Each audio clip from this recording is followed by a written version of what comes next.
You are watching a Fact TV presentation of the town of Swanzey. And we're good. All right, you want to lead us? Sure. All right, Mark will lead us in the pledge. I pledge allegiance to the flag of the United States of America and to the republic for which it stands, one nation, under God, indivisible, with liberty and justice for all. Thanks, Mark. Okay. Yep. Make a motion to approve the consent agenda. Second. Any discussion? All in favor? Aye. Aye. Public input. Jay. Just noticed from the packet that the hearing for the community development block grant is moved from the 17th to the 23rd. Is there a reason for that? Timing. Timing? Okay. That was it. Anybody else? Scott. This is more for Joe, actually, than it is for you guys, but the pedestrian slide and the sprinkler system of the Thompson River Bridge down there, looks like it didn't drain out, and it's frozen solid, and it's distorted with one of the pipes on that side.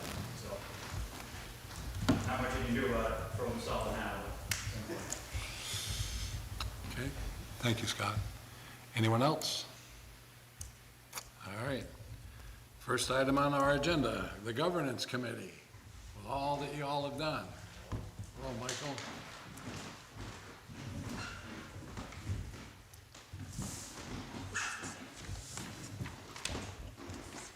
I'm going to read the first one to you. Thank you. I can't anyway. Thank you. Light, You got your glasses too? well, lights are a little dim. Thank you, Ann. You want to go?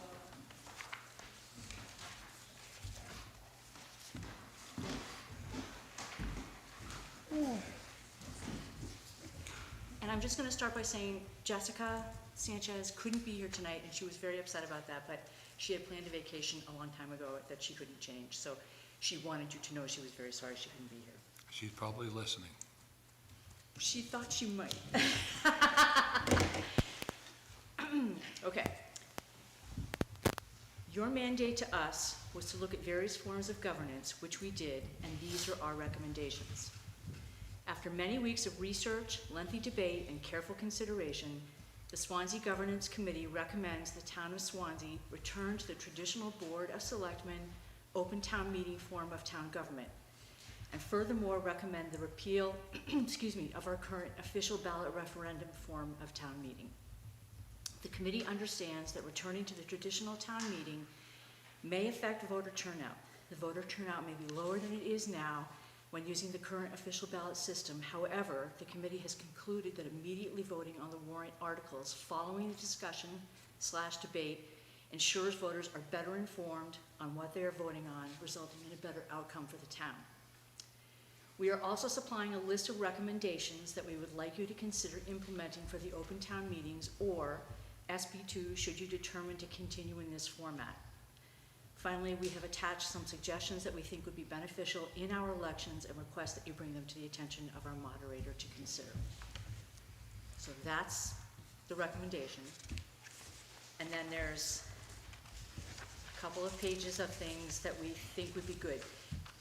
We recognize that the moderator has his or her own control over certain things, but there's a couple of things that we thought maybe you could suggest. Would you mind just reading your entire proposal for people that are watching online? Sure. Closer? You're doing fine. Okay. Just the recommendation, the entire thing? Please, Page 2 and page 3? please, you're doing a wonderful job. Okay. It's like you've done it all your life. Okay. These are the supplemental suggestions. For open town meeting, at voter check-in, provide colored cards, wristbands, and yes/no slips. Hold the town meeting on a Saturday.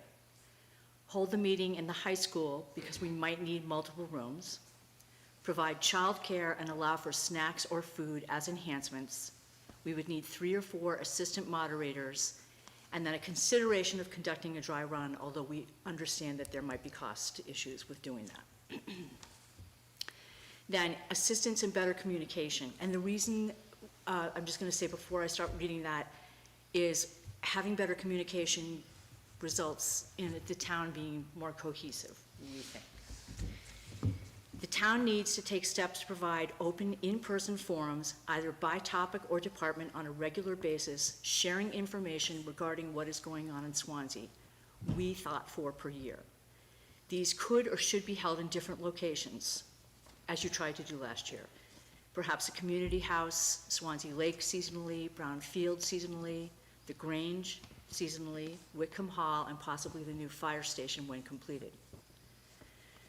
We'd like to expand the town citizen email list in order to create regular blasts with information of interest and possibly a weekly email with upcoming events.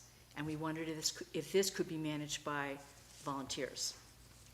And the rotating meetings, are you anticipating that the Board of Selectmen would lead those or designate parties to put a topic together? And It could be either, and one example that I'll use, because it's something we talked about several times, was, well, the fire station would have been one, so someone else might be leading it. But it depends on what the issue is or what we want to talk about. If it was just if it was a select board meeting, that would be fantastic, but it could be the water commission, or it could be something specific to the area of town where you're holding the meeting. Sure. Does that make sense? Yep, thank you. Yeah. Create a Swanzey Town Government app which allows one to access information or forms. For example, permits or applications. We know that's a dream, but we had to throw one of those things in there. Well, we're in the midst of redoing the website, so it may not be a dream.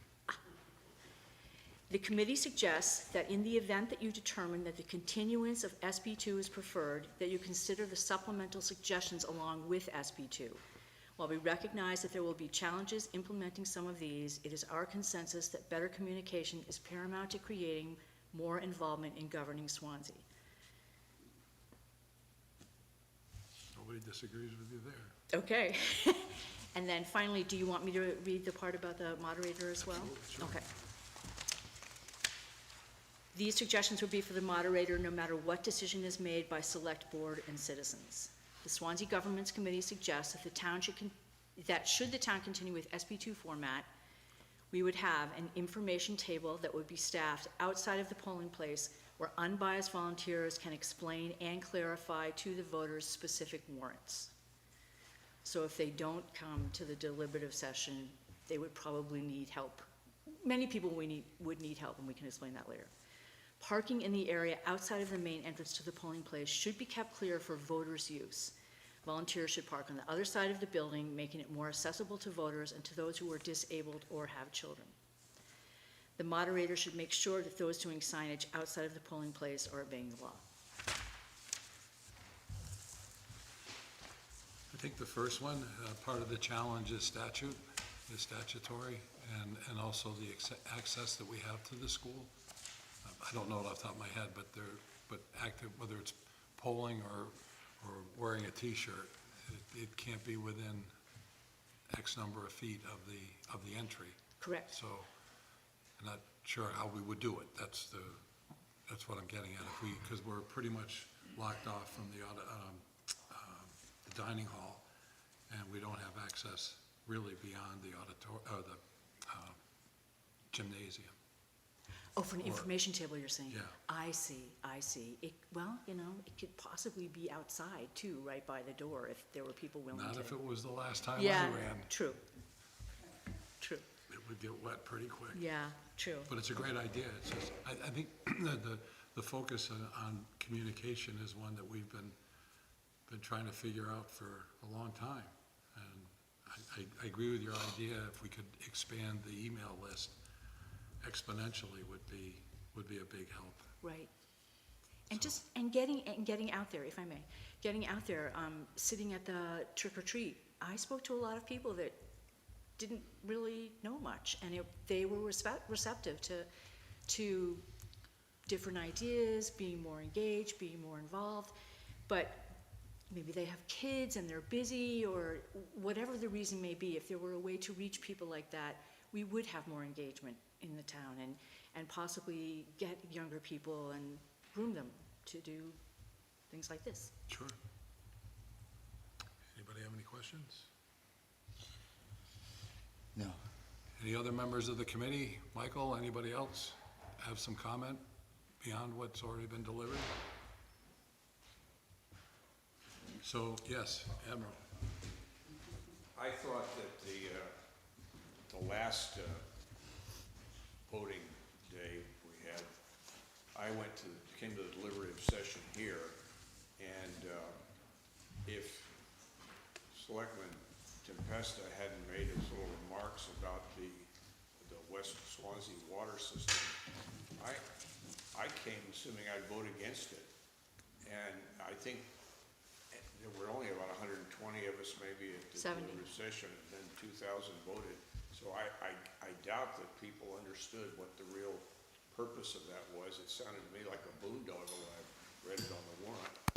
And I think that's an example, if we had a town meeting where these issues were debated before there was a vote, it would result in a more informed decision by the voters. You're absolutely right, because, I mean, every person that I had an opportunity to talk to and explain, they came to me against it. And when they walked away hearing the true story of it, they completely went the other way. And I could have done that all day long. Right. And I think, maybe we dropped the ball on that, because that was an important thing for the town of Swansea. And I think that's what's making me more or less wanting to see go back the other way, because there's the problem. And I don't think many people are understanding a lot of these things that they're voting for too. That when they go to this sort of thing, I watched people there was so much, there was just too much. And the verbiage on it, everything on there is confusing a lot of people. People didn't know half of them. We have to give them this opportunity. And the important thing is gonna be getting it out there. Because I learned a lot just by what happened, I can tell you that. That taught me a lesson as selectman that. And I think that committee that you're gonna put together for the water should be done sooner than later. I understand we've gotta wait another year before those grants may be available, that particular program. But I think the quicker we get started with something like that, the more people, once we get the committee rolling, you could get the education part of it going so more people understand what's going on. That would be a good topic for these information sessions we talk about. Right, exactly.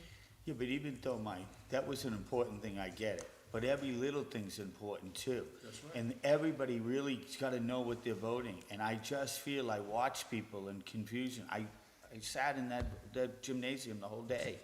And I talked to people and listened, and it's just too much. It's not working. We're not getting the correct votes that we need as a town.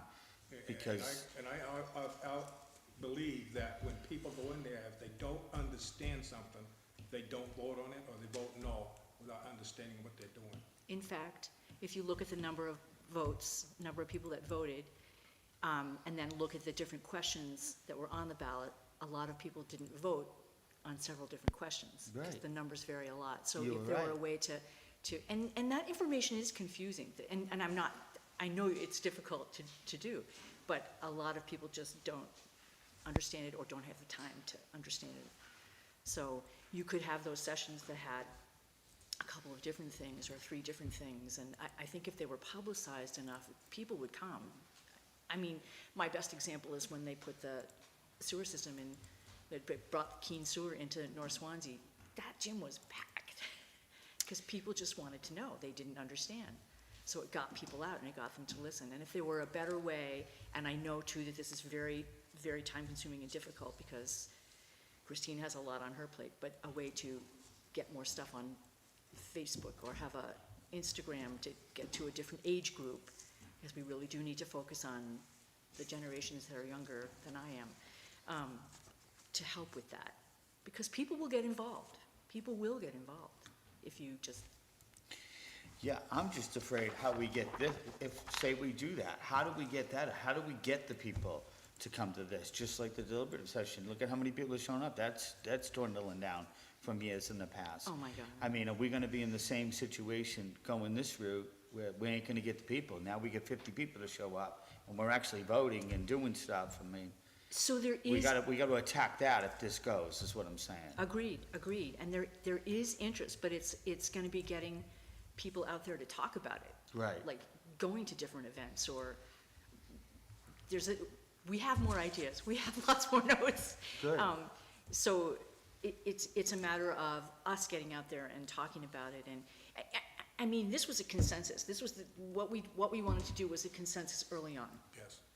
And we did bring it up a few times just to make sure everyone was on board with it, and it was always the same consensus. So, and we are all of different backgrounds, ideas, politics, whatever it is, and we all agreed on the same thing. So I think that was an important thing to learn from this, is that, and you could ask Lee to speak to the social aspect of it as a town coming together at something like that. I mean, that's a whole piece of history, and if you look at the towns that have made the switch back or are trying to make the switch back, that's one of the things that they want to do too, is just build community.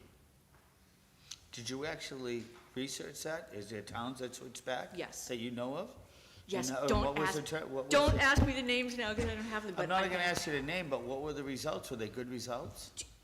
So they felt that more people showed up. It was a slightly higher number of people that showed up for town meeting, that showed up for deliberative, on just the town issues.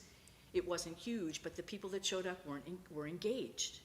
And that's the most important thing, because they'll talk, and they'll get more people to come the next time. I know Lee and I remember the old traditional, and I'm sure Mark does too, the town meetings that we had, especially with Stacy Cole as a great moderator. People were engaged. You had maybe 600 to 800 people come to meetings, sometimes only 300, depending on the topic, okay? The people were engaged at that point. I mean, you got more arguments, friendly arguments now, because Stacy did not allow it to get out of hand. Where people were engaged, and you felt better when you won or lost on your topic, you felt better that people understood what was going on. Where now, you're not sure about that. You can come out of the deliberative session, somebody sees a big dollar item, and right away, without any explanation, they want to cut it. And that Because they don't doesn't do the understand. town any good at all. Right. Because I'm a fiscal conservative, and I don't want to spend one more dime than anybody else does. Yeah, It's much more dangerous. But Swanzey has had a history, I've been here a long time, so's Lee, has a history of neglecting some of the things they should have been fixing. And now we're trying to do that, but we gotta get the people engaged, and I think, going back to town meeting, I'd rather have 300-400 people that are engaged and thinking with their heads whether that's good for the town or not, than somebody showing up that didn't go to the deliberative session, and we know the majority of voters don't go to deliberative sessions. They're not engaged. They just look at it and say, they're gonna spend my money. Bam, no. They don't know what it's for. They don't know the water thing is not only for guarantee the it. residents, but That's it was right. for commercialing the Route 10, where we wanna put some businesses to help the tax base. But they don't understand that without an explanation. Jay? So one of the things that these meetings that happen throughout the year, the way I understand it, and I may be wrong, the committee can correct me on this, but the idea would be to have an agenda so that people knew what was going to be discussed and presented there. It'd be basically a presentation with questions.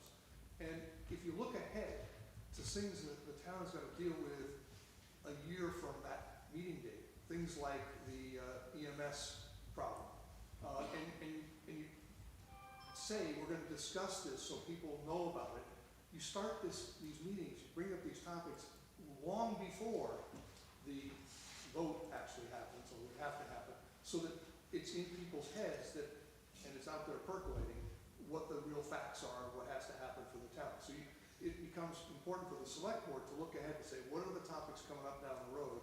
How can we inform the public about what the pros and cons or the ins and outs of that is, so that that discussion happens long before January, February, and it's not one of these rushes to get the information out at the end. It's fair. Eric? Yeah, I would just say, going to the town meeting, I've never been involved in the town meeting, I've always known SB2 is my only source. And I've been to the last 5 or 6 here, because I don't know the rules of how to move a motion or change, I felt completely lost every single time. I've watched all of our videos on except 2 this past year. I still don't know the rules. I think the thing is communication to our people. If I want to know, I have a 16-year-old daughter, she's too old now for most of the programs in town for rec. But if I want to know what's going on in the rec, I can pull out my phone, and within seconds, I can be on Instagram where Ashley posts the information. If we want to get more people involved, it's going to require communication. And it's some sort of level at that. Educating. Like, I feel like I put a lot of time in, I still don't understand. With some of these guys, they're pretty intelligent because they're at all the meetings. And they know when to move and when to announce. I don't know any of it. And I've tried to get involved. So what about the people that aren't? And so we got to figure out how to bring that gap together. And I think that's what we're talking about. It was brought up, we may see lower turnout at first in switching to a town meeting concept. But I think the key to this is communication on a regular basis. You got to get them to the meetings, but you got to find a platform that we can communicate and keep dialogue going on a regular basis to then get, because this is where we live. Our kids are not carrying a textbook home anymore. This is where they get their information, and we got to do a better job as a town to do that. Thank you, Eric. To Eric's point, our movie star, narrator, and filmer, their little videos got hundreds and hundreds of hits. So that was a great, and it was on, we couldn't put it on Instagram because we couldn't do that, but that was just something people wanted to see, so people wanted to look at. So we do need, and again, I'm not preaching, Instagram would be a really important message for that generation, and I think Eric would support that. I think Eric hit it on the head, you know. I mean, even these meetings, even our select board meetings, I see people come and they're very quiet and they sit there. And it's because they're nervous of speaking up or when to speak up. And Bill's doing a great job of doing public input, and we're trying to make more people comfortable sitting here. It is very uncomfortable. I've been on that side. And you know, you sit on that side and I'm a cook, I own a restaurant, I own a business, everything, right? But there's a lot of different stuff to run in the town. Sure. I'm learning every day. It's crazy how this is ran. And he couldn't have hit it on the head more perfectly. That people come, and when they don't feel uncomfortable, they're not gonna come back because they're too scared to talk. Or they're too scared to ask a question because they feel it might be not the right question. And we need to get that, make people, so Eric's the one that's trying to bust through that, right? Still uncomfortable, but he admits it. A lot of people won't do that. Right. So that's very important, Eric, very good that you said that, because that's what I try to push. I tell everybody that I see on my friends, you need to come to the meeting, sit in, and, you know, and Bill's been trying to make it more where people can hear us, and, you know, and people are getting it on television, people to watch. So we need to improve on that, and that's where I'm at, is trying to improve on that. And like this thing we're gonna have with all you guys, this party we're gonna have, I am so excited to see how many people signed up. We're well over 100, and that just shows you how strong, how many people are out there that want to get involved. Right. And we need to grow that, and that's gonna make us a strong town. I'm so excited about this, that so many people that signed up. You know, at first we had our doubts. We thought 20, 25. We're over 130, Bill? It's incredible. These are all people that care about this town. So if any of you haven't signed up, it's It's Sunday. not too late. Get up to 150, it would be great. What are you talking about? So that's part of communication. What will we be signing up for now? Well, that'll be in a minute, right now. Now, how did they get missed? Because it was committees that would get the letter out. We sent it out to every committee. It's that my fault. invited- Huh? My fault. Anyway, One of the most interesting things we did was Lee Dunham gave a historical presentation at one of our meetings, gave us a sense of understanding what the past had been, and even though we're all thinking of how we make decisions about the town, about the schools, about the roads, about, planning and zoning and all that, the thing that came out of that presentation was the town meeting was a major community event.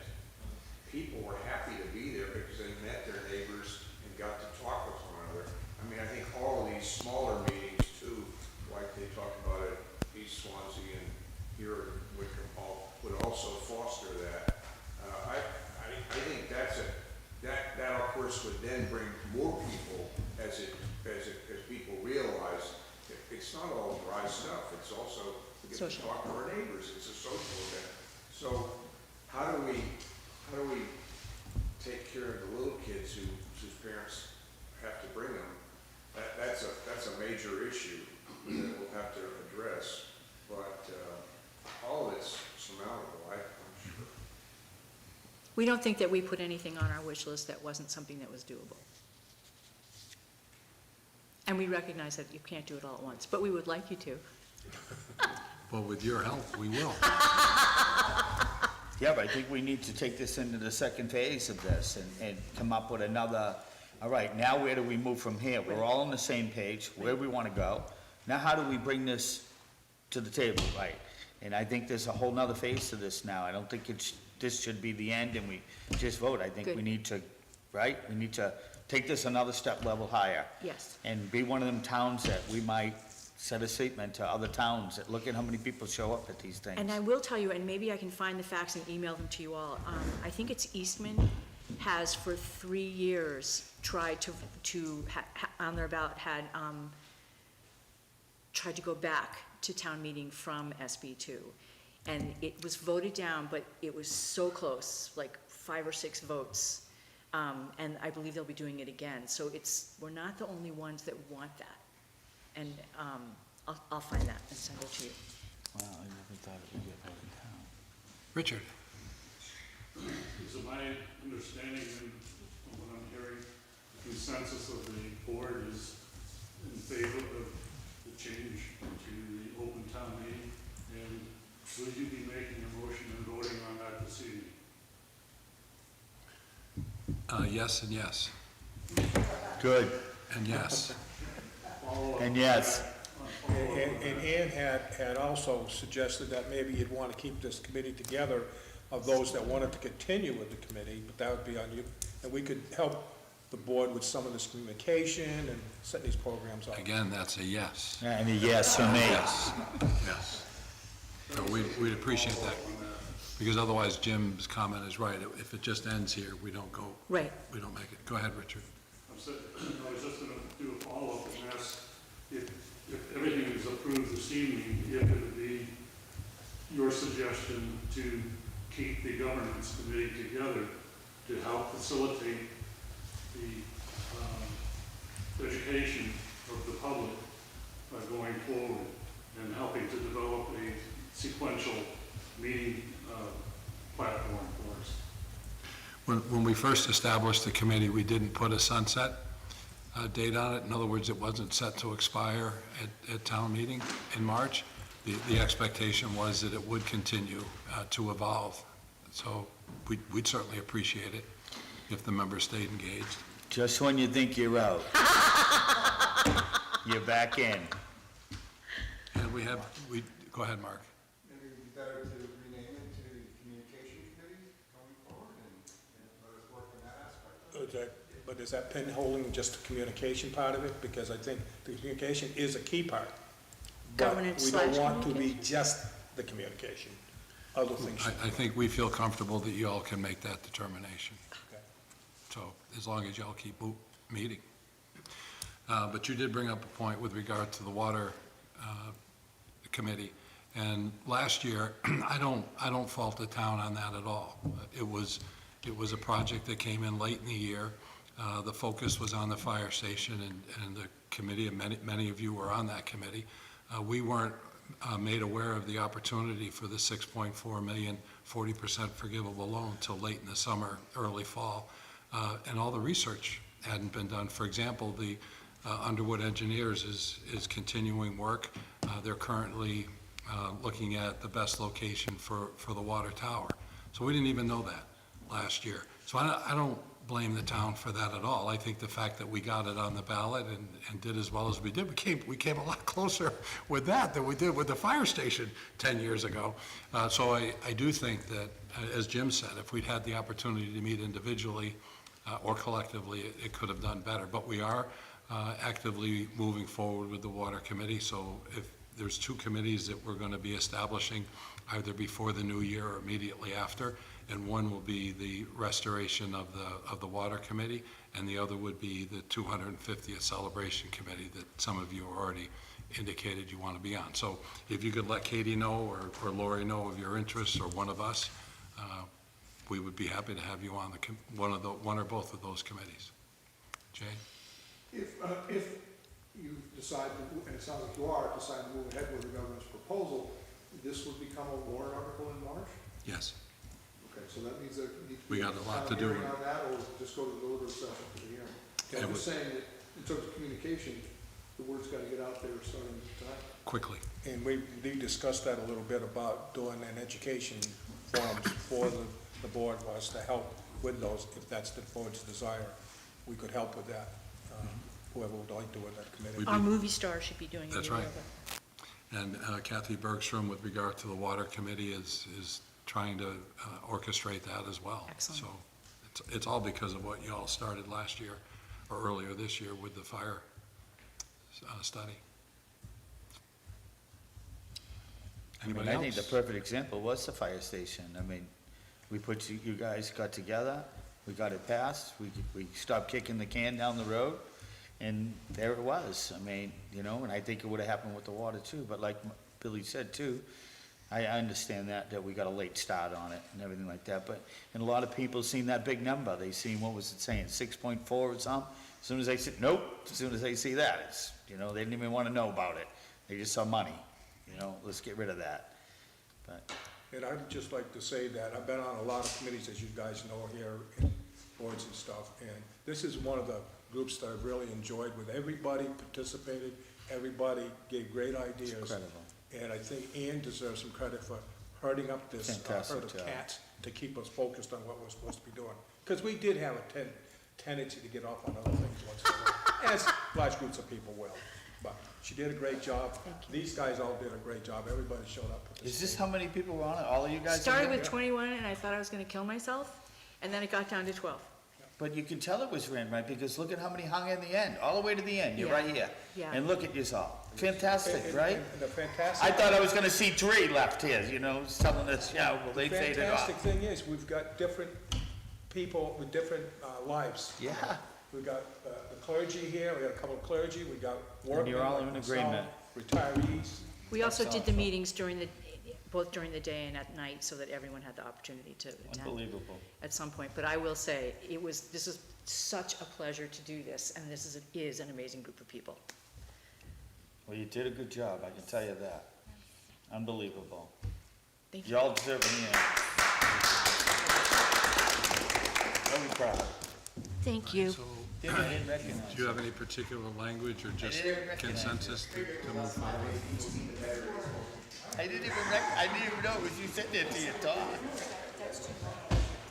Yeah, we'll just make a motion that the Board of Selectmen is going to recommend a warrant article be proposed for town meeting format for SB2. Town meeting. Good. I'll be sending pies across the street. Sure.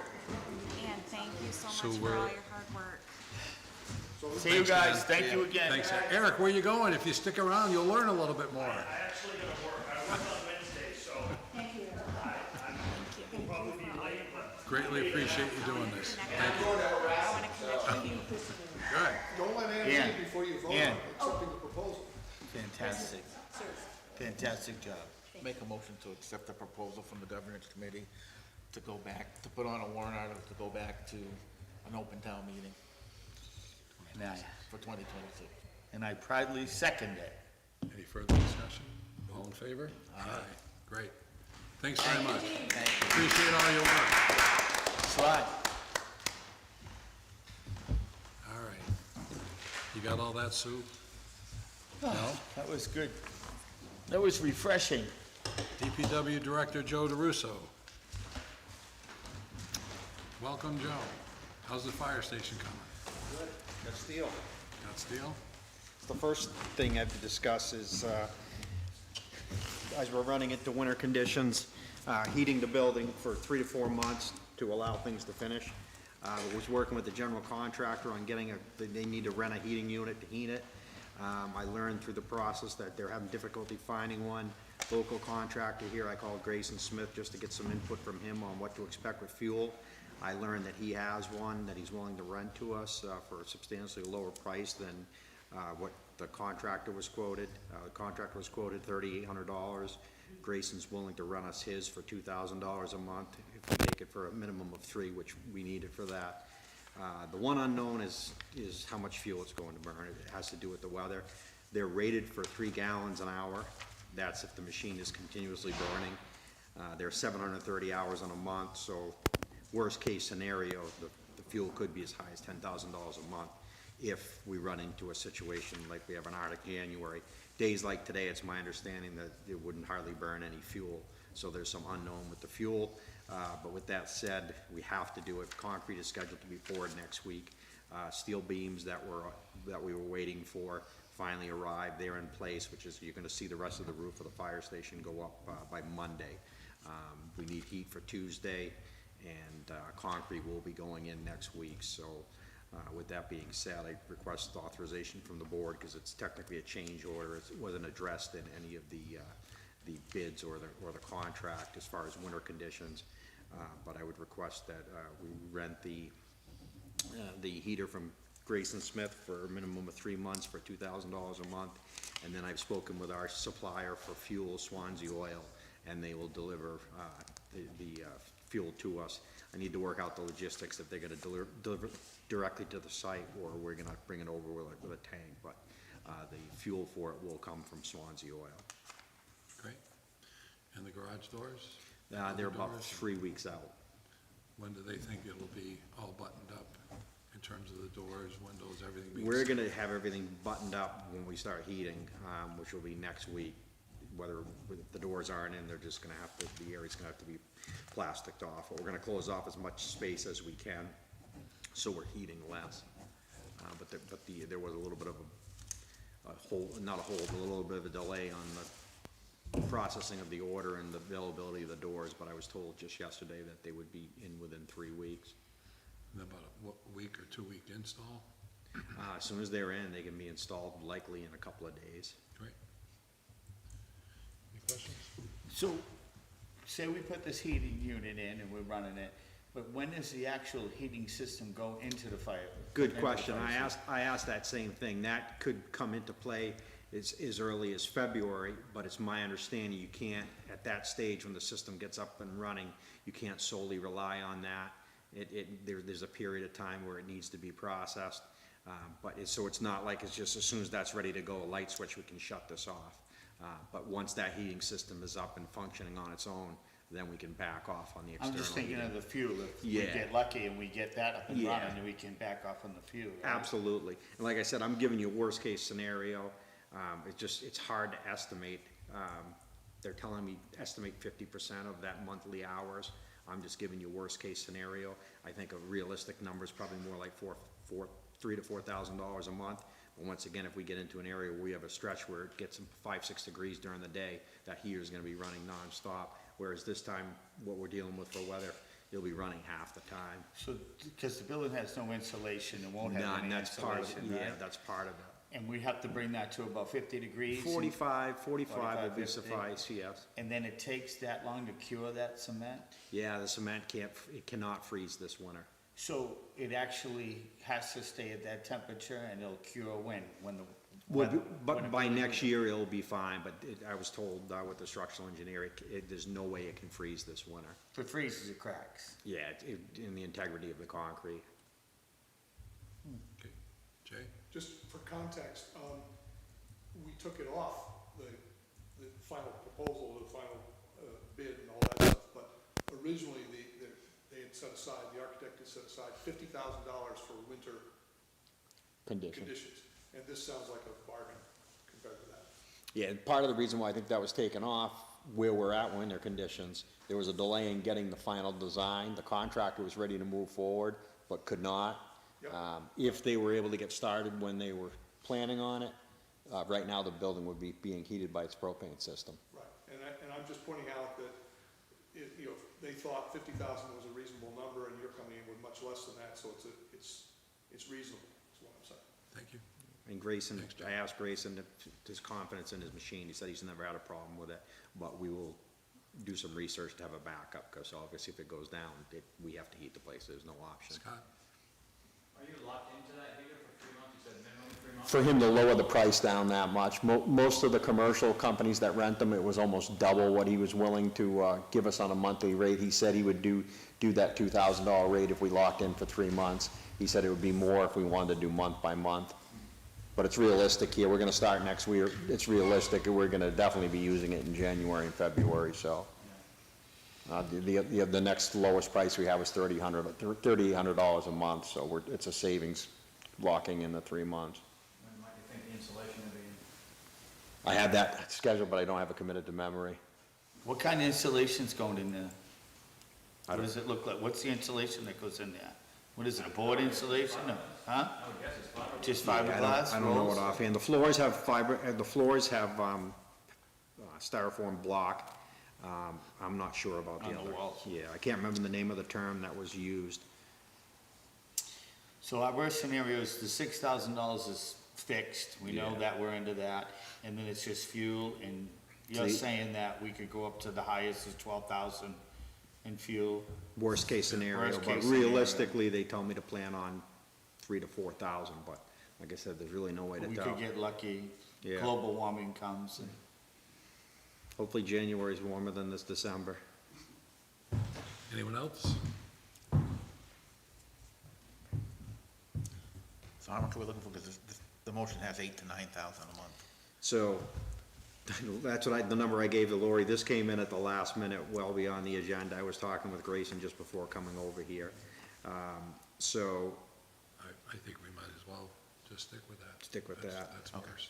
yeah, And does that include the 6,000 for Grayson to 8 to 9, or? Yes. yes. Okay.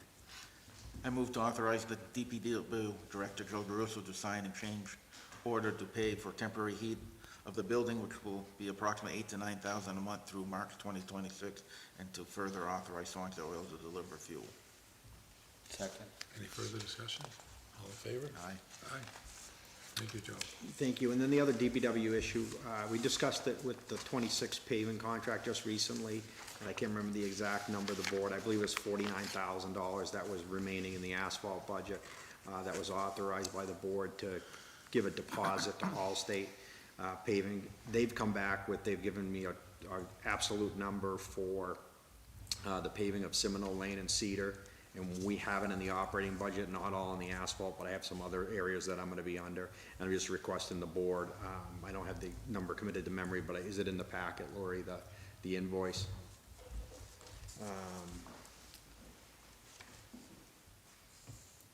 I thought I sent it over, let me see if I can pull it up. Is that the one you asked me to hold? Yes. That I can look up for you. It's 52. 250. So I just request that instead of the 49, just request an authorization to pay that invoice in full with my operating budget. So our original motion was for 49, and you want us to amend it to 53,000. Yes. Make a motion to amend our authorization from 49,000 to 53,000 for the purpose of using the pave And that was All States Construction, Inc.? Yes, through Allstate Construction, Inc. Okay, is that right? that's correct. Second. Any further discussion? All in favor? Aye. You got it. Thank you. Thank you, Joe. Thanks. Thomas, welcome.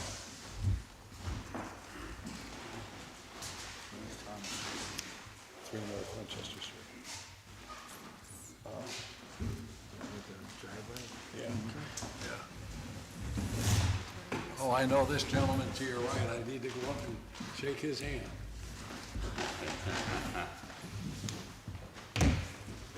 Jim, how you doing?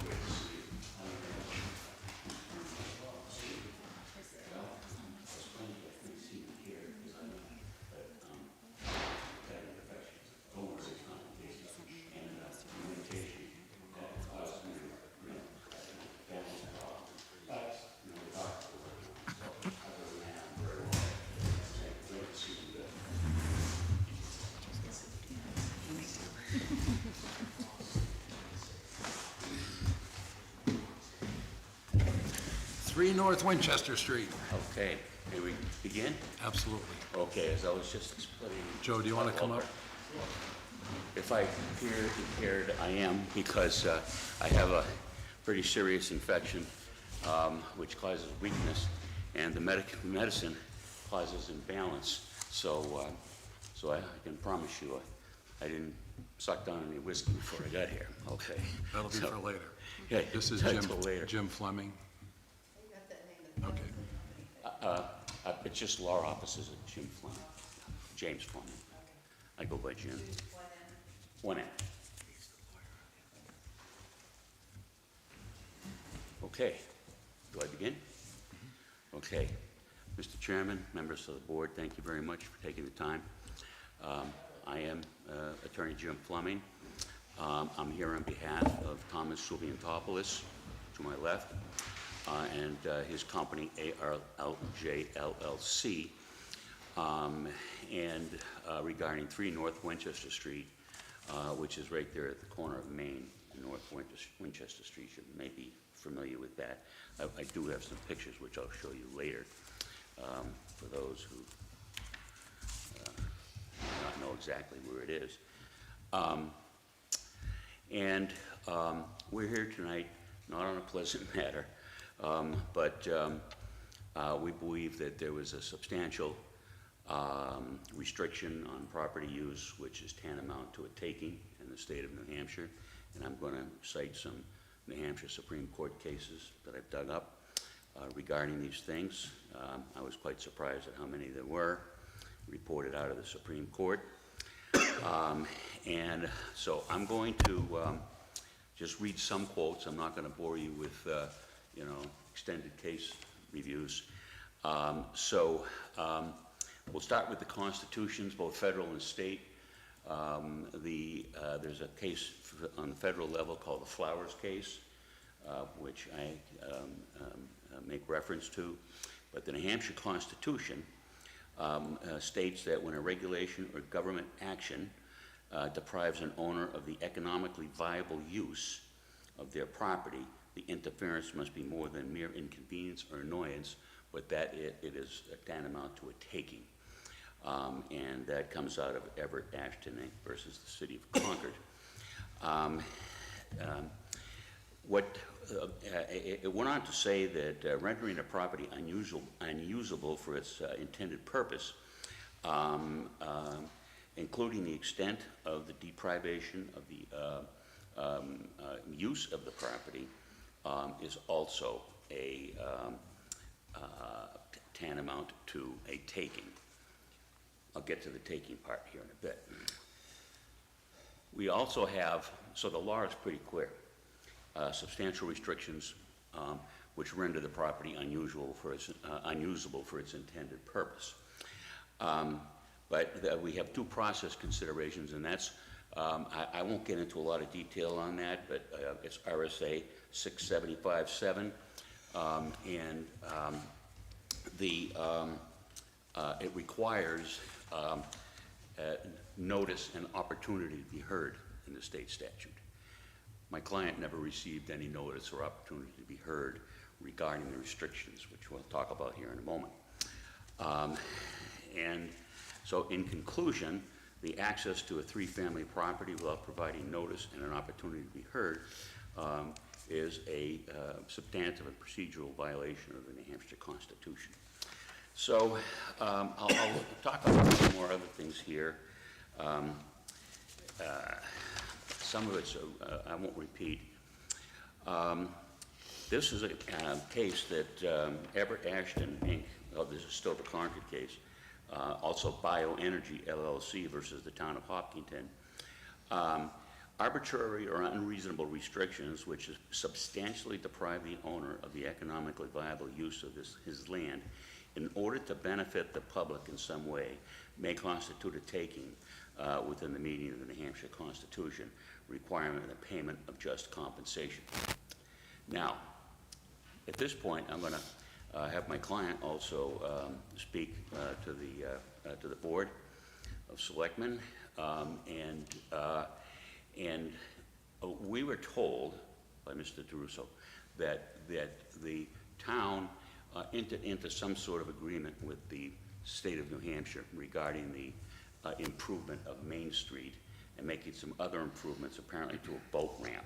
I haven't seen the boat ramp because I haven't seen the property during the day, only at night.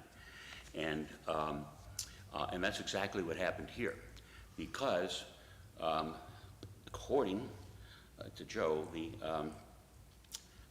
the access where the parking was provided for in the back of the building was cut off as some sort of requirement by the state of New Hampshire, which we don't understand. You know, it's a busy street, but not If I can terribly. speak just for a minute. Yeah. The access was not cut off, the access was never authorized, we researched deeds, that access was never authorized, never, I don't know how it was created, but we researched all that, and the state pointed out to us that access could not be there.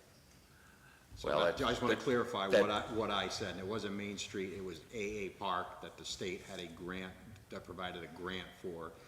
Well, we would argue that that has been used as access for decades. Yeah, I'm not saying that, Yeah. I'm just stating the facts of what went on here. Yeah. That we researched the deeds, and that building hasn't been occupied in decades, so I don't know when it was used, I don't know how that came about, but that building hasn't been used. I'm not sure that's particularly relevant. Yeah. I'm not arguing No, I'm with just you. stating a fact and Sure, clarifying sure. what I know about Yeah. things. Now, we're not talking about eminent domain here, because you can't take, you can't take, or adverse possession, because you can't, I meant to say adverse possession, not eminent domain, because you cannot exercise a right of adverse possession against the municipality, or the state of New Hampshire for that matter. So that's not what we're saying, but this had been used and been relied upon for access for decades, as I understand it. And we didn't do a title exam. We thought we would do a title exam, but I'm not sure that would be, would have changed our view on the unreasonable restrictions on the use of the property, because in addition to not having access in the back where people had traditionally been parking, we couldn't do on-street parking. We get that. That's a legitimate zoning requirement. But as a result of not having access, and we really didn't want to go fight it out, to be honest with you, wind up in the Superior Courts and perhaps up to the Supreme Court. All of us would be spending too much money. And so my client did some substantial work out there, had some substantial work done. Thomas, do you want to review that with the board? Happy to. So we were told we had no street parking either, and no access to the parking that had been utilized for decades. Spoke with Joe and pulled a curb cut and a driveway permit. But the grade to the existing parking wouldn't accommodate the code requirement for the slope. So we actually had to elevate the entire parking area to meet the code requirement of slope. I think it's 30 feet in it, approximately 2%. I don't have it in front of me, but roughly. So we elevated the entire parking area, probably brought in about almost 500 tons of fill to accommodate that code requirement, and then built the driveway and the drainage to support. At a cost of almost $30,000. Would you be kind enough to take them up and just I'm so demonstrate to the Absolutely. board the, So that's each show them what driveway. you did? We built elevated parking behind the property. This is from the rear of the parking, looking up the driveway to North Winchester Street. So this is the new entrance right here? This is the, Winchester Street, so that's the new. so where is that well? Where is the wellhead that is it over here? Right there in the corner? So you're saying, when he gave you that, it was too steep, so you raised everything so you'd come in smooth?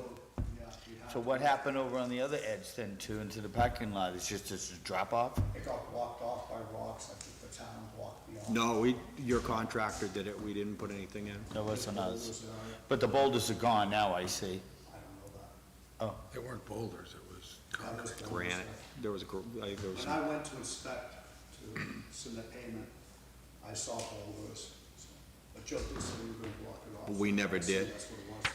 yeah, we did not, it was a contract, whoever built the driveway. This is just some of the drainage and additional, I don't know if you need any further remarkings. I've been down there. I've been there in the daylight. Oh, you have? Okay. Yeah. It's a long ride from Manchester to Swansea. I just, Not an easy yeah, so it's like, just gonna keep this to a minimum. And, so we're not asking, we're not saying, look, there's a taking and you owe us the value of the property, because even though we did lose a sale because of this problem, and Joe couldn't give us a CO for the, for the occupancy of the property. Let me stop there once again for a minute, because I actually have some emails with us tonight. You and I started discussing this back in July, and I was supposed to meet you and your client out there to.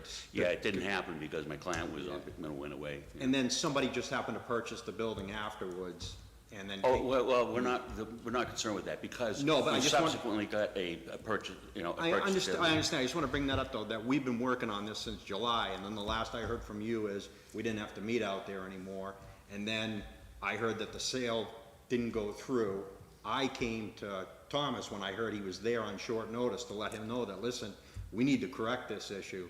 So I just want to make sure I that. know, that's why we're here. Exactly, Yeah. but I want to be clear, we were talking about this back in July. You canceled. No, I didn't cancel, my client was away. You canceled the meeting. Whatever, that's fine. That's fine. And then, next thing I know, the building is sold to somebody else that wasn't aware of any of this stuff. Well, if you come down to it, it's irrelevant, because we, Thomas was able to secure a second purchase and sale agreement. Yeah, and when he came to me for the curb cut, it was given. Yes, exactly. He came to you and said, and he worked with you to make sure that everything else in the interior of the building was Not with taken me. care of. No, there was a Not with code me. enforcement officer who. Oh, Chris Levy, okay. Who worked Because with Thomas on I that. thought, it didn't look familiar. So, But listen, I just want to make sure the facts are clear, because I've been dragged into this with the previous buyer. And like I said, none of this stuff was disclosed to him. And so I just want, you'll see, I put in one of my emails when I said the curb cut, please be certain that you're advising your current buyer or buyers about the situation here. I just want to be clear, this has been going on for a I think we were while. pretty unclear about it still ourselves. I don't think we were aware of the fact that we had no parking or access to our property. Oh, yes, because your attorney and I had those I had conversations. no, I didn't have that discussion. I'm not gonna debate it, but I'm not gonna sit here and let you say stuff that's not true. That's fine. I'm I don't okay think with that. anybody is So saying what, anything that's untrue. what is the purpose of tonight? So Because if tonight Jim- is, my client, as an attorney, Jim, Bill, we has don't. spent we don't- $30,000. Right, but we don't have an attorney here Oh, present. So well, if- Thomas asked me what he thought would happen tonight. I said, well, they're gonna take it under advisement, or they're gonna tell me to talk to town council, and, which I'm perfectly willing to do, and work with town council on this, if that's the vote of the Board of Selectmen. We just wanted to bring this up as soon as we possibly could. We did, Thomas did, ultimately say, look, okay, he didn't want to lose, what's the second contract for, 348, something like that? 370. 370. We didn't want to lose the sale, and then everyone would have been hurt.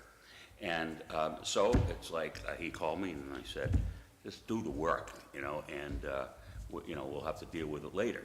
But if you're going to spend $30,000, it's better than losing $370,000. And So it's our understanding that you have the curb cut. Yes. You have the CO. after the work was done. I have the Right, CO. so you have the CO. Yes. So what are you asking of us? For reimbursement for the work that was done, because we had everything cut off, front and back. We could not use, as I quoted from the Supreme Court cases, Bill, the property could not be used for its intended purpose. That's per se, it renders it as unusable. You might as well, tear it down, but then that's just not a feasible alternative. I personally, I think that we should have Attorney Fleming reach out to the town administrator, get our contact, and discuss it with town's attorney. Either that or take it under advisement, but. I would have the town attorney look into it.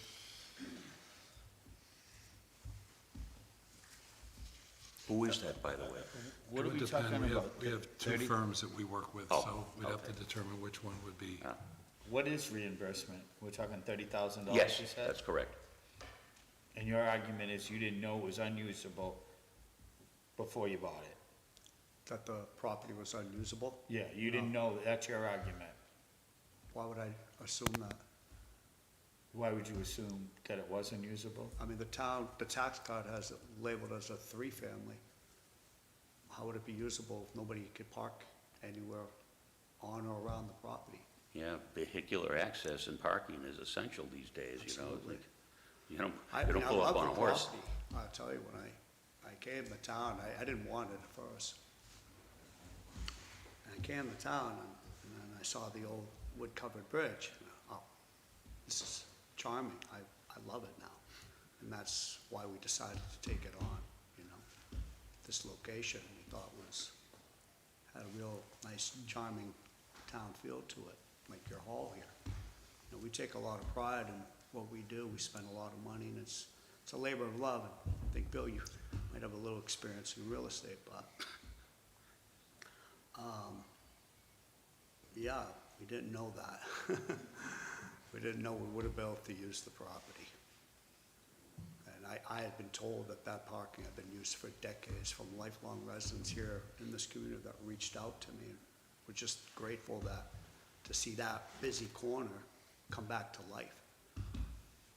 Yeah, and with the tax card, you know, showing that it is a, 3-family, who would be on notice that, you know, it can't be used as a 3-family? Yeah, we had already went the path and, you know, Yeah. did what we had to do to bring her back to life. So, it's pretty disheartening. Take it on advisement, right? Get a lawyer to look at it. I think we just go. I agree. Yeah. I'm in All right. agreement. You wanna make that motion? I make a motion that we have the attorney get in contact with Lori and work out with the town attorney. Second. Any further discussion? All in favor? Aye. All right. How do I contact your Lori, I take it? I think you have my email. I do, okay, I think I have. I could go dig it up. But if you just give me your phone number, I can, okay. Excuse me for not getting up. Thank you very much. Okay, oh, yes.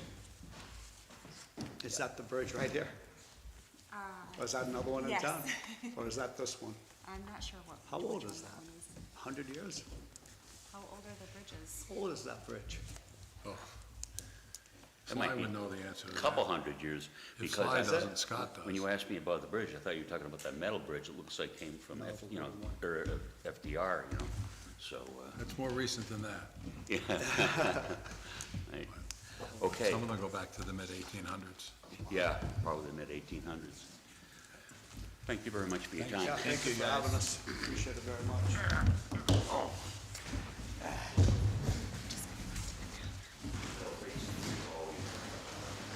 You need to shake his hand? I'm gonna go check.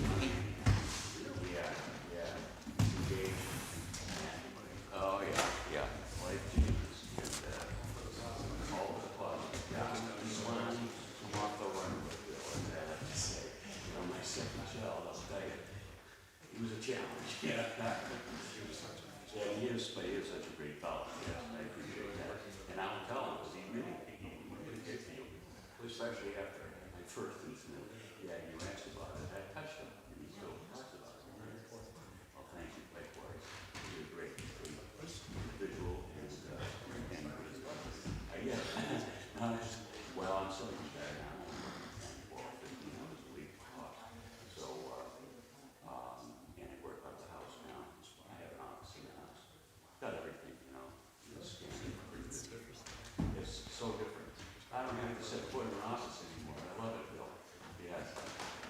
Wanda, good to see you.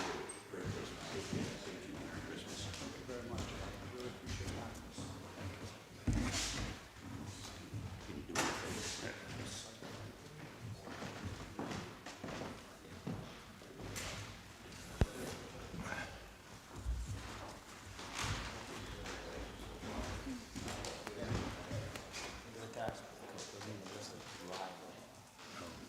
I can't hardly see him. Joe.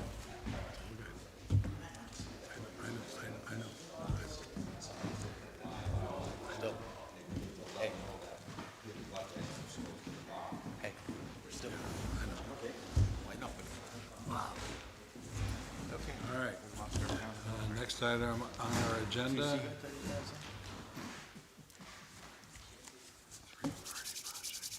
I do, but I'd have to charge you 20% interest on it. Anybody got a pair of mittens All out right, there? let's go to the, You want my coat, Jeff? You want my coat? Right. next item on our agenda. We're gonna skip a couple because Lori's not here. Okay. Is to approve, you wanna come up and talk to us about Weber Hill? The approval of the overage? I don't know what she was planning with that. We're gonna authorize the withdrawal of $8,700 from the town roads and rehab reconstruction. Yeah, I know that was the number, but I don't know what she had planned for that. I can talk about it a little bit. Okay. I went through all of the board minutes with authorizations about Weber Hill and the warrant article where we started. And then went through all of the invoices we posted to that project, trying to make sure I lined them up with each funding source. And what I came up with was the board authorized $8,700 more coming from bond funds than were authorized in the warrant article. So that's what we're trying to take care of tonight. Okay. And where will the funds go that we pull out of the EFT or ETF? We haven't gotten the bond funds for Weber Hill yet, so on our books it's just moving it from one account to another for when we are at that point. Okay. So the way the motion is written is satisfactory?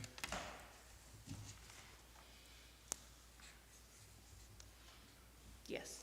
Okay. I move to authorize the withdrawal of $8,700 from the town roads rehab and reconstruction expendable trust fund to the Weber Hill slope stabilization project overage expenditure. Second. Any further discussion? All in favor? Aye. Aye. Joe, while you're here, can you just speak on the expanded or extended guardrails? Yeah, so right now we're in hold, just trying to get approval from the state. Initially, we were planning on putting in 100 feet of guardrail.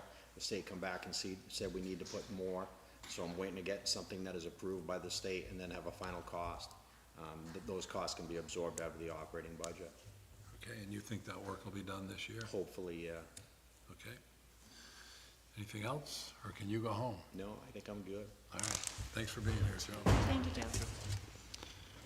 All right, next item is a proposal for the Whitcomb Hall sound system.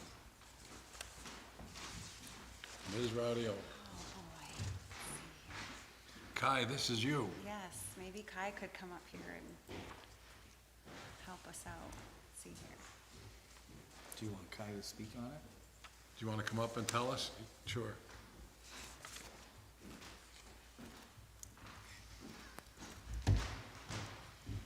That's right, get ready for the camera. You're on this side of it now. Right. How's it going? Great, how are you doing? Doing well, thanks. So I sent you guys the detailed list and the quantity of everything that would need to be ordered. It would basically consist of stereo sound speakers, PA speakers, one on either side of the room, and then mounted to poles to then project the sound better. And those would be linked together and wired to a small mixing board, or PA board as they're sometimes known. And that would provide, level adjustment and management of the signal. And that would then be able to output to both the camera and it would basically condense the outputs to both the camera and the PA speakers. And so we'd still be using these table microphones, but it would be actually physically amplifying the sound as well as going into the camera now. So everybody here could actually, well, hear. So this would work like a microphone? Yes, so these would stay, because I don't plan to start running wired table mics all the way over here. That would be kind of a disaster. So yeah, these would stay. And so those would go to that receiver like they do now, but that would also be plugged into the mixer, which would then amplify the sound. I also included the appropriate cabling for the signal to get around the room, because it would have to go corner, corner, corner. And then a handheld mic and stand that could be set on this table and used on the table, but also passed out to the audience. A little more versatility. That's how Keene does it when they have meetings, and it seems to work pretty well as long as everyone understands they need the microphone to speak. Would there be, or is there an option for multiple microphones? I'm thinking of when we do have deliberative session and we have 60, 70 people here. Yeah. Okay. Yeah, like we can, like you're talking about the handheld? Yes. Yeah, we can add as many handheld microphones as we want, really. Depending on how many you want, we might have to increase the size of the PA board to have more inputs. But that can be done for not, a huge added expense. So it just depends on how many handhelds you need, and then that would dictate the size of the PA board. You also indicated that with the transition to town hall, it's a room that is smaller than that. Smaller? Great. It will be smaller. Yeah. That this would be adaptable. Of course. In that location. Maybe Yeah. with some additional wiring or something like that. If it's smaller, we probably won't need any additional cables.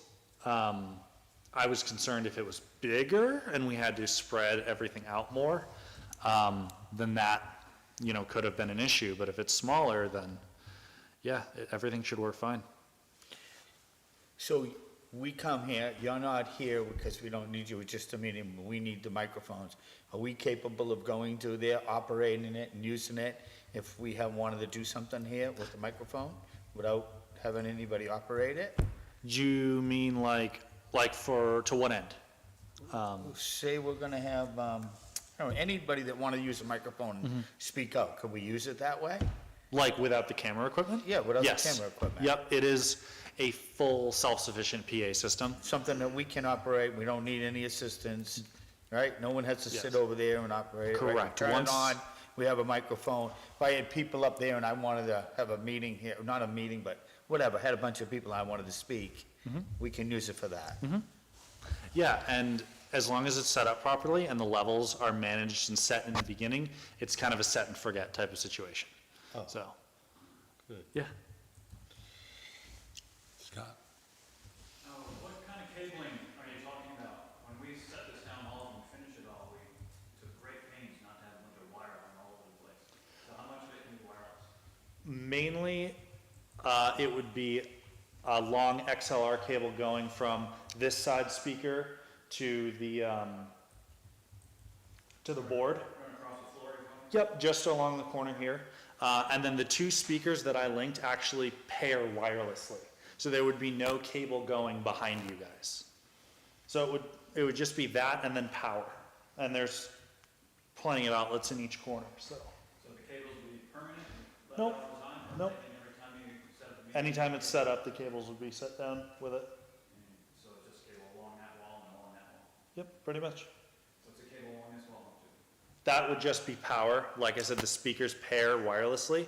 So a speaker there pairs to this speaker, and then that speaker's hard line into the board. There'd be no cable over here, Scott. Just a power cable into the wall. Cable over there, you're talking about powering the speakers, right? Yep. Just the power cable. But the plug's right there, I mean, if the speaker goes there, it wouldn't go nowhere. Exactly, exactly. Where would the panel go? Okay. The panel, like the board. Yeah. The board could go, well, the board could go many places. It could go behind you guys on the stage. It could go at a table on the side. It could go, And the only reason you're pointing over there is because that's where you would come in with your camera. Right. And it would be easier, right? Right. For you to have everything there. Yep. So that could be moved around just depending on the length of the hard line to one speaker and to the board. Does that sort of make sense? Okay. If you're planning on maybe moving the system to town hall, and then if there was some function here that had to be wired and moving it back, would it be better to have a cable under a track or something against the wall there, permanently in here, so that you could just leave the cabling there and take the units with you, speakers and just so it's I'm looking at the electricity that goes to the exit light, and I'm just saying, there's electricity along there that would be for the speaker system, that stay there permanently and that not have to be transferred each time, and then it's behind a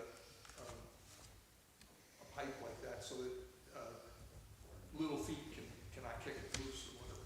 I don't think it's a system, though, that we would want to transport back and forth, right? Okay, I think so it was just. Once it's done here and it goes to the town hall. Yep, I don't know if we then would at need least- it at town hall, would we? Don't know, Because it's if just we a have question if we- deliberative Okay, session I thought Bill here. was suggesting that it might move over. I'm just saying, there's Wickham Hall, there's also needs for some sound system in the new renovated town hall, whatever. So if you're not planning on using the same system in both places, then again, is there a way to make it a little less, we gotta come in and hook everything up, or we just plug it in? Given the cost, it may be more efficient to have two separate systems. I was only asking the question to be sure that we didn't do this for a year or two and then had to walk away. So my suggestion, again, would be that you set it up so all you have to do is plug the speakers in both places and plug the board in over here, and the cabling between here and there is put out of the way, but it's there ready to use. Makes sense. Yeah, I think that's completely up to you guys as the users. You know, the plans that I base the quote off of are to be able to be moved, but, you know, any of it could be cable managed away into a more permanent setup. So that's completely up to you guys. What's the amount? The amount is $1,743.28 at that time. But Yes. It could So fluctuate. $2,000, and where would it come from? I think we would use it out of the technology expendable trust fund. Do you have that balance? What would be your timing on the Kai? Like when the equipment would get here, that depends on completely on when you guys order it. It's ordered tomorrow, hypothetically. Within 2 weeks. Will it help people who are watching online who are hearing impaired? It's not really gonna change a lot about what's going on online. It's going to amplify what is already going on here, if that makes sense. Because we can't, without getting like a complete different microphone system, that would involve a lot of hard lines and wires in the middle of the room and stuff like that. We can't really get better than we're already doing on the online sound. So when the meetings are moved to town hall and it's a more permanent situation, is that what you're thinking, that type of hard wiring could occur then? As in like if you guys wanted to add to it, later and do, I don't know, again, I'm not that familiar with the space at town hall. We don't have it yet, so. Yeah. It's on the drawing board page. Wouldn't that be part of the construction? You might Right. construct, when you're doing the town hall renovation, you build in a AV system. That's right, yeah. Yeah. We'd be looking at you mentioned Keene earlier, we'd be looking at something like that, which is a static system. Gotcha. It's expanded up for the full group of city councilors, but used by much smaller meetings. In our case, it'd be a smaller meeting that would have the capability of handling a planning board meeting. Gotcha. Which is our largest group. Yeah, I think like, depending on the needs, if you guys think this is working out, and like I've gotten good feedback on like the streams and the online stuff, and people are saying that's sounding good, and they're much more able to like make out what's going on. So I don't see a need for an immediate change in like this microphone setup. And it's wireless, it's clean, it works. If you wanted to get like more permanent with it, it would require a lot more setup and takedown time for, you know, whoever was going to do that. You know, I've gotten this afield, so we can stop with that. Okay. So as Jay mentioned, when it gets to that project is done, it'll all be built into the drawings and it'll be planned for. Cool. So I just want to clarify things.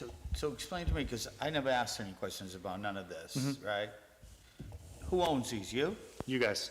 We own these. And you take them and you bring them back every week? Nope, they live in the closet over there. So this investment is ours. So by adding what we're adding, the benefit that we're gonna get from this is one thing, how I'm understanding it, is the people that are sitting in here are gonna hear us better. Correct. That's all that we're gonna add to this. Correct. So for the $1,700, we're gonna get people to hear us better in here. It's not gonna change any of this. No. Right? That's We're gonna correct. have what we have. That's correct. Okay. I just wanted to know what I'm looking at to understand the whole picture. Okay. I think we can take it out of the operating budget, actually. Okay. What do you think? Well, I don't know what I think, to be honest with you, because I'm just looking at the benefit of, we're in a small room, we're not that far. Do we need the big speakers and the microphone? Are we really in that much trouble for this? I think when you have deliberative. Yeah, Deliberative, okay. That's what I was gonna say. I'm The wondering if it would be campaign, deliberative session. If town meeting passes, that would be at the school. It just seems like an awful It'd be a lot 27 for, anyway. Well, think about if you follow through with some of those meetings during the year, you wanna encourage people to come. It'd be like mini deliberative sessions all scattered throughout the year, some of them in Wickham Hall. You'd wanna have a place where people could really hear. And there are some people who, even though we moved up close here, have trouble hearing what goes on there. yeah, I do remember the deliberative session, people couldn't hear and they were telling everybody to speak up. I know we have that problem, And but so- one time a year we have that problem. And there could be people who are hard of hearing that can't hear. I mean, So it's not just the small meetings, it's the potential for the larger meetings, and then that makes this place, you know, if somebody has a wedding here and they wanna have a speaker at the wedding, or, you know, do toasts or something like that, they wanna have the whole room hear it. You know. So it's not just for town stuff, it might be for the rental. Okay. Well, you're making a motion? Yep, make a motion to expend $2,000 from the town, up to $2,000 from the town operating budget to purchase the new sound system. Is it coming out of the town hall budget? Or is it coming out of IT, IT? Okay, I'll second it. Any further discussion? All in favor? If I may. Yep. If you are wanting a second wireless handheld mic, that is going to increase by several hundred. I don't have the exact number off the top of my head, but increase the total by several hundred. Okay, But why couldn't we use these as microphones? Because I asked that question, and if I'm speaking into this, my voice is gonna come across that, right? Yes.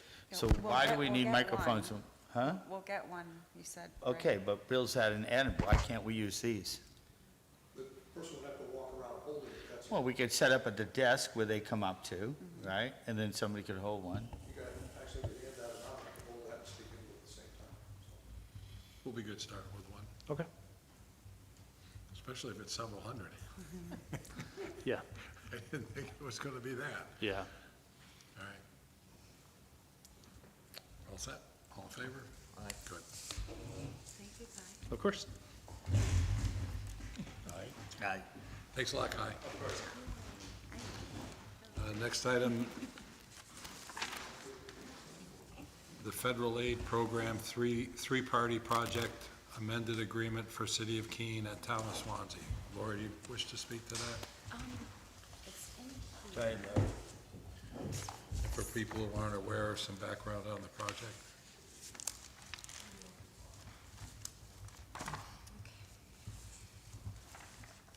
All right, so this was actually approved back in August of 2021. It says a federal aid program, three-party project amended agreement for the City of Keene and the Town of Swanzey. And basically, they're looking to, they're amending the budget line here that says the total budget shown is the most recent estimate cost for the fiscal year 2025 with an inflated, which has inflated to 4.4% for 6 years. So it's basically just an amendment to the contract that the town already has for that Is this the Winchester Street project? increase. Yes. Sly? Yep. You can't hear. It's for the Winchester Street, New Hampshire Route 10 from New Hampshire 101 in Keene South to Market Basket in Swanzey, including replacement of Ash Swamp Brook Bridge. Is an eligible project for funding under federal highway aid and federal bridge aid programs created under the federal bipartisanship infrastructure law bill. And whereas the parties now wish to amend and replace the previous agreement dated June 14th, 2022, which will become null and void with the execution of this amended agreement. And the total budget shown, which I explained was 4.4% increase for 6 years. Additional administrative documentation information. If this information is not available at the time of the agreement signing documentation, it will be sent for project sponsored by the department as soon as the information is available. And then it lists all the information. This is the one where they wanted us to put that third roundabout in, and we're doing sidewalks? Is that how you remember it? Yeah, okay. So, I'm lost. I hate to say it, I am lost. It's gonna have, It's, it's gonna have an effect on Tempestus. it's You'll be the right new turn. project we're talking about where they're gonna have to, like, for me, I'd take a right out and go around the road, and take a right in and right out. That's all I can do, right? So there'll be a roundabout down the road. So what are they asking us here? What are we actually, they're amending the agreement with that increased cost due to inflation. so we have to agree to the amendment, right, of the increase? Yep. We're doing sidewalks. Okay, So what we would be looking for is just a motion for Bill to sign the agreement as chair.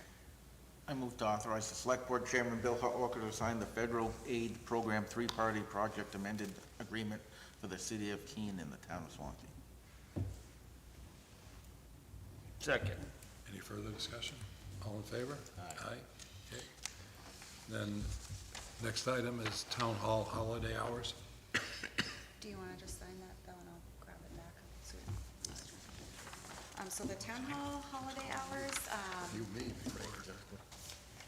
we were looking to maybe be closed the day after Gotta speak up, Christmas? Lori. Christmas. Yep. Gotta Sorry. speak up, Lori. We were looking to see if the board would allow the town hall to be closed on the Friday after Christmas. There's been at least 4 to 6 employees that are not gonna be there that day and taking personal time, and I will be gone. What about Christmas Eve? So I was just gonna stay open Christmas Eve, just because, Till what time? You're gonna keep people there till 5 on mean- Christmas Eve. whatever time you guys wanna let us out at. Maybe we do like noon time on Christmas Eve? That would be great. Yeah, what do you think? I'm okay with that. 2 o'clock. 2 o'clock. Thank you. Okay, and So we're gonna keep town hall open until 2 on Christmas Eve, be off on the 26th. Any change with regard to New Year's? I don't think so. We need to be open for registrations on the 31st, so do you want to close at 4? Leave, well, town clerk makes her own hours, but Right. That's fine. 4 o'clock would be great. what do you think? No, that's fine. Yeah, I would think he does, Fine, the he town does have to be clerk. open, I mean, they're gonna rush, and then they're on the 31st, so 4 o'clock is fine. She'd make her own hours Yeah. anyway. What do you Yeah, think? so we're making the hours for the other side, for Kevin. Right. Yep. Everybody else. I'm okay with that. All right, and we're open on the 2nd? Yes. Okay. Do you consensus, or do you need a motion? Whatever you prefer. I think Right. consensus You is got fine. consensus? Yep. 2026 budget update?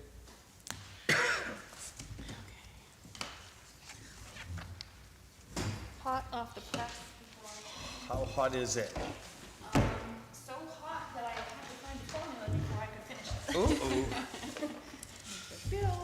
wow. The latest update includes all of the changes that Can I make a request? would you like a bigger? Why copy? does Bill get the big one and I get the small one? Would you like a Just big because one? he's the chair? I You and Mark wear glasses. I can see, he says my eyes are younger than his, They right? are. If When you get to be anyone would my like age. larger ones, I can make them. I'll respect that. Thank you, Teresa. Would you guys prefer large ones as well? Well, I mean, look at what he got. it's a special, it's a, This he's is the unbelievable chair. what compared to mine or his. I'll make a note, Jimmy. So You want what's a big one what's too? the bottom line? We know the default budget is just over 6%. Yep. So If you- where are we If you turn now? to the last page, page 16. Selectmen's recommended budget is now $8,792,117, which is a 5.04% increase over the 2025 operating budget. So that's currently less than the default budget. Yes. Wow. However, we have not added in or factored in any of the possible merit increases for 2026 yet. Okay, and when will we know that? When will we do that? I think Lori and I were targeting for next week. Next week. Okay. It should be not a big movement on that, but should it? Would it be? It can be when you're looking at a,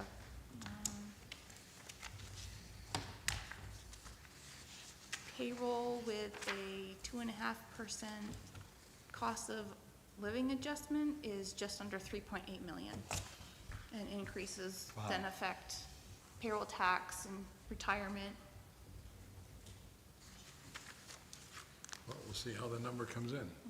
Do you have a preference of what you'd like to shoot for a percent increase?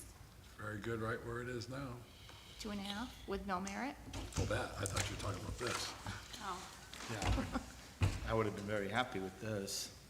Let's see how the numbers work out, Okay. what we've done historically. Okay. I know the board also, we discussed the ambulance. yeah. There was money there that we could possibly reduce. Because I had taken out 100, and you mentioned doing a third, and a third. So there's that too, because this is with the It's with the 100? With the 100. Okay. I'd still like to do it a third, and a third. Because otherwise this is a one-time win, but the full hit would come at 27 and 28. And as I mentioned, the whole goal, it was Sly's idea, was to kind of soften the blow for as long as we Yeah, could. that makes sense. So the 142,000 that is currently in the ambulance expendable trust fund, 1/3 of that would be just over 47,000. Okay.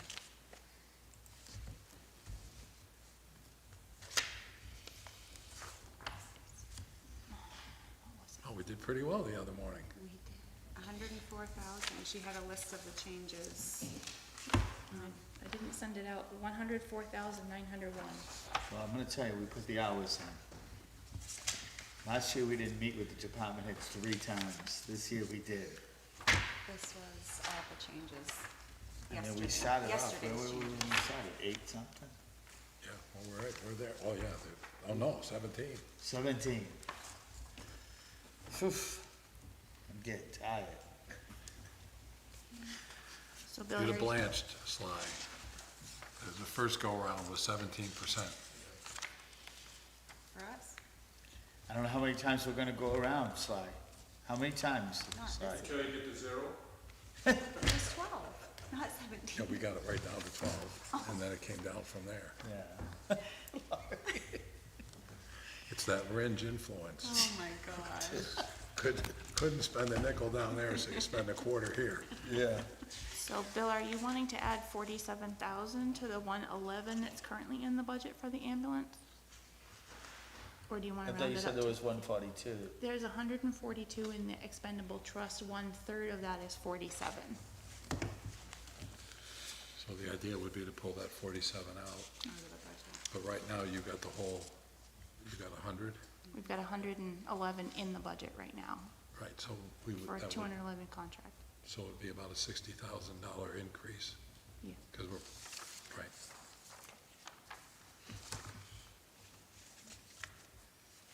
All right, anything else?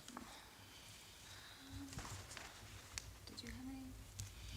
When is the last date on this? When do we have to finalize this by? It's after the budget hearing. After We the- have to have it, we have to have it for the budget hearing. And then, After that, before the when is the deliberative, and then the budget, deliberative. when do we do the budget hearing? I think it's the 13th of January, isn't it? It's the 13th of January for the budget hearing? Yes. Yep. That's when Lori gets to put on her slideshow. It's gonna be here before you know it. I know, time is flying. It's amazing. 2 years I've sat there. Did you wanna go over any of the I other, miss my buddy, Si. town budgets, or? Are we doing, do we have our meeting tomorrow, or are we not meeting tomorrow? I think we decided not to. Okay, then I've got to go get my notes. Yeah, but we We have can the schedule another one. CIP if is you'd tomorrow, rather. right? CIP is tomorrow at 1. Well, my folder's right in my truck, I just got to go get it. I thought we were meeting at 9:30 tomorrow. What do you want? You want to do that? No, I don't, if you Can't- want to do it can't, now. 'cause we didn't post it. Oh, Yeah. I thought that's what we agreed to, so, it's all right. J-Bo, have a nice night. You going out plowing tonight?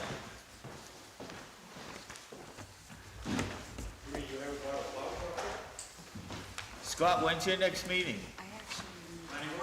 Yeah. I'll make sure the heat's on for you. That's the way you wanna be at. Every time I come here, I'm like, I have a hard time Next saying week? it's the- Because when is the thing for my road there, Base Hill Road, when is it? That is, yeah. That one and another zoning change over. So I want to come to that. Yeah. 37. Well, my house is a concern in there. I have that blue house right on there. Yeah, I saw like the main zone on the, Yeah. it hasn't changed much since last year. Wait, what was? You're against it, right? No. And that's what that's considered, spot zoning. So, reduce that 111 by 47? Like he wants to give them budget. No. So don't budget for the line. Yeah. I'm going the wrong way. That's okay. Industrial and then business after that, it's still not gonna change because all the houses are there. If somebody wants to sell a piece of property and put something on the business there, you can do it. It's all about property rights. Property rights.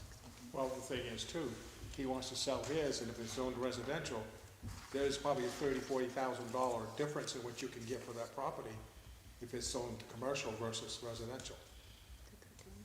Well, it amounts to, that was our argument last year, and that probably. Yeah, I read on that, it's Portsmouth 67B, Bossy. Wait, so that's And an it overall. describes what spot zoning is, and the courts don't like it. Because he dropped it by 47. Yeah, so that's in your regular planning board scheduled meeting. It's on the agenda. Oh, so it's gonna be a good sized meeting. Yeah. Yeah. This has been driven by that one person on, she's the only one that ever shows up for that. This is a 5% of the overall. She don't want anything built in the field. Maybe I'll buy it and start a pig farm down here. They're trying to buy it, they said, right? You know, that's, if you want to control the property, buy it. Yeah. That's what you do, Jimmy, buy that property, all-purpose storage. I might make a pizza place out of it, my house down there. I could have a hometown pizza over there. Well, you have revenue coming in from the, all-purpose storage already. I could make a killing there. Drive up pizza windows, slice a pizza and a soda on the way by. A lot of traffic on that road. You better open one I up can near. kill it over there. You better open up one near my house though. See you later. See you.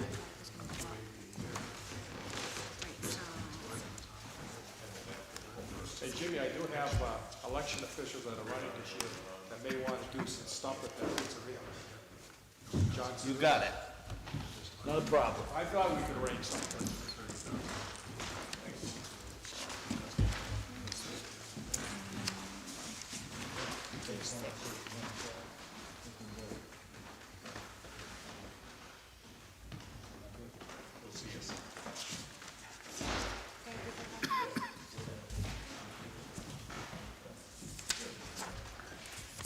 Bill, I'd just like to clarify. Yep. The contracted price for ambulance next year was $211,618. Yep. You want to take 47 out of the expendable trust fund? The budget. You want to reduce our budget. Well, Lori, you had taken 100 out of the trust fund, Yep. and I, instead of taking 100 out, I wanted to reduce the amount we took out, so we have more to spend subsequent years. Okay. So that would mean increasing the amount in the Right. operating budget by 53. 60-something thousand. Oh, I thought, 53,000. I misunderstood. I thought you didn't want me to take the whole 100 out of here, that you wanted to take more from or less from the expendable. That's correct. Okay, So less out of the expendable means Okay. more in the operating budget. Correct. Okay. gotcha. So we're adding to the budget this. Correct. We're adding to the budget. Okay, I 47,000. misunderstood you, yeah, okay. Because you want to ease the pain in 3 years, so we're gonna do it 3 payments. That's my proposal. Yeah, that's it, yeah, but you're saying we're gonna put 3 payments in there, right? And then with the 142, 47, 47, 47, we'll be up to 300 On page what? in the 3rd year of the contract. with the contract. Right. We When would the be, contract, right. I got you. Makes sense, I think it's a great idea. So, It's fantastic, I'm all in. the first time. Oh, that's good, because I overlooked that. so instead of, So Sly brought up something that Lori and I have been going back and forth with. Lori disagrees, which is fine. But Sly brought up the TIF district, which includes parts of Route 32 and Safford Drive, and we're on the verge of paying that off. And what we'd like to do, I'd like to ask the board to consider, and Lori's gonna give us more details next week, is to put a warrant article on the 26th ballot that would authorize the town to dissolve or terminate, whatever the terminology is, of the TIF district during the course of 26. Teresa is gonna get us the amount of money that we currently have in the fund, as well as what's coming in from the December billing. And based on what you gave us, 24,000, I think, was in the fund as of the end of 24. 25. The numbers I gave you a week, like last week or the week before, 24,000 in fund balance at the end of 25. Okay, but does that include the December Yes. billings? Yep. Okay, well, that changes my thing a little bit, but the goal would be to shut the TIF down in 26, because the bond will be paid off in September, and then that revenue, instead of continuing to build in the TIF, would then be available. I think at the end of 26, it would probably go into the fund balance that we could then use to offset the tax rate increase as we did this year. And then going on, heading forward in '27, that revenue would come directly into the general fund as well as the school fund. So it would be a pretty big savings for the taxpayers. Anyway, Lori's gonna get us, Lori disagrees. She would rather that we held off until '27 to close it down, and we'll have an opportunity to hear her argument next week, because we've got to get that warrant article together pretty quickly if we're gonna do it in '26. Can I just say something? We've talked to our independent auditor, we've talked to Tammy Letson with NHMA, and I believe you talked to one other person? I tried to speak with Catherine, who was at NHMA and now works for TD Bank, but I wasn't able to connect with her today, so hopefully tomorrow. But both the auditor and NHMA recommended that we wait to close it until 2027 after the bond's paid off. And the bond will be paid off in September. September of So why would we 26. wait? Why would we wait? I just wanted to bring up that. No, I understand that, but why aren't we asking that question? We should be asking why. Because the bond will be paid off in September. If we get the approval to shut it down in March, then the revenue that comes in December would be revenue that would come to the general fund, either through the fund balance or directly. Why would we wait till '27? Because it would affect our cash flow, right? If we're gonna pay off the loan early, it would affect. We're not paying it off early. We're scheduled to pay it off in September.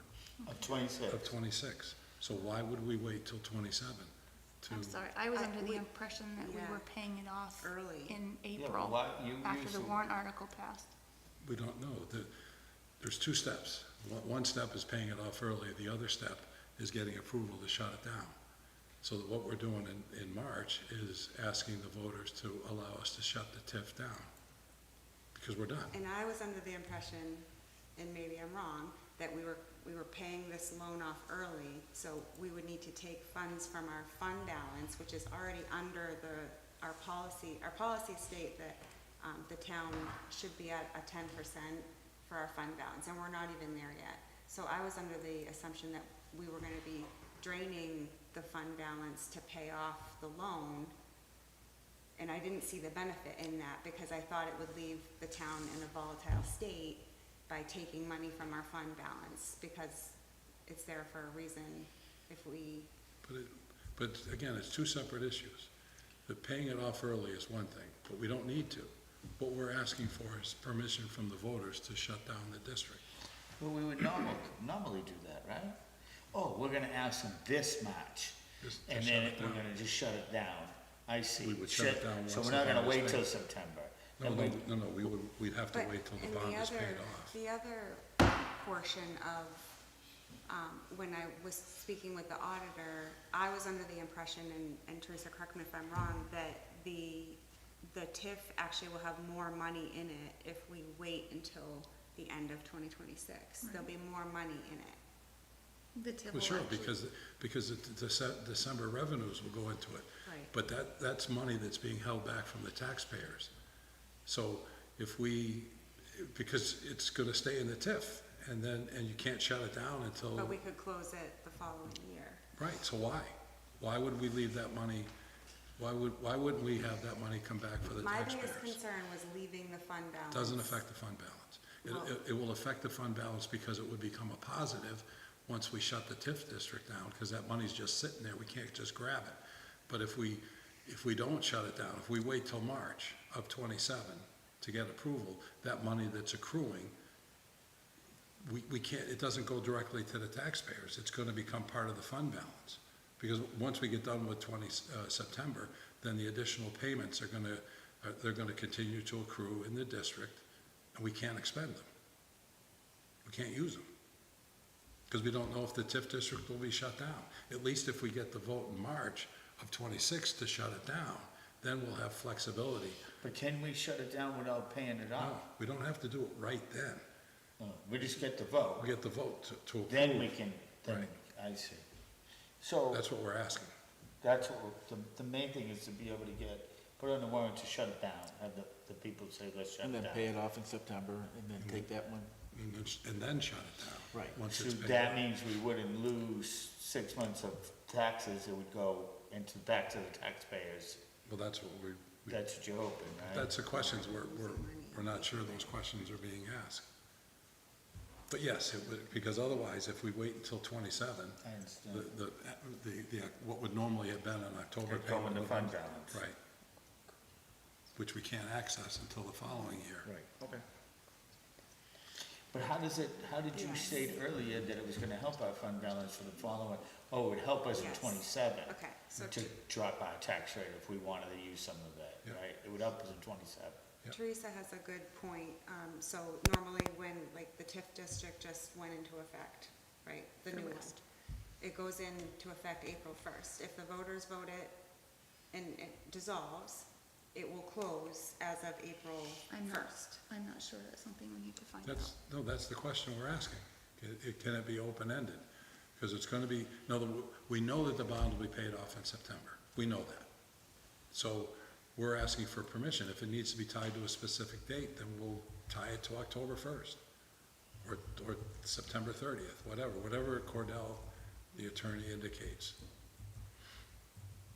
But How much money are we talking about, Paul? I think the last number Teresa mentioned was 280. 280,000? It earned 280,000 in 2025. Yeah. 2023 was the first year it actually made more than the bond payment. 280,000 for the full year or half? Full year. The full year, 280. That's a lot of I money. mean, it's been in a deficit up until 2023. Yeah. And now we've got the projects coming on at either partial value or full value in April. All of them? Yeah. Wow. Well, one of them is gonna be partial. Wow. That's good money. Yep. So it's just the question of, do we hold it Right. until 27, or do we take advantage of it in Well, we got some 26? unknowns here. We have some Yeah. questions to answer. That's why I wanted to bring it up, because we've got to get those answers relatively quickly if we're gonna put it on for the March warrant. So we need that answer by next meeting? And that was why I was putting a pause on this, because I thought we were paying off everything in March and making it go away. Right, And paying if- it off early, and that our fund balance was gonna take a hit to pay off the loan, and we just couldn't understand why. Is the last payment anything left over, or is it taking the whole payment? That wipes it out. Wipes it out? Because we're now, would you say we're at 140 or 137? And I think you said the other day, and then we were at 170 at the end of October. And then we've had two payments, November and December. We owe 140, let me just grab my email real quick. Billy, how long was this TIF? We started it in 98, but the bond didn't come out then. What did- was it- 27 years? the 25 TIF? years? Yeah. We actually took two bond issues. One was I'd have to look, but the second one I was actually here for that, and I started in the end of 2001. So it's been 20 years on this one. What's it paying off, Stafford Drive? Is that The the one road? that we The have to? improvements, yeah, the road, the infrastructure. How much did that cost? To I don't remember rescind what the bond was. for I the- don't know. What was the amount? Authorized I was to the uninsured zoning board then. You were on the zoning board then. Yeah, That's right, how would you know, right? That one? just like any other voter. So How would I know?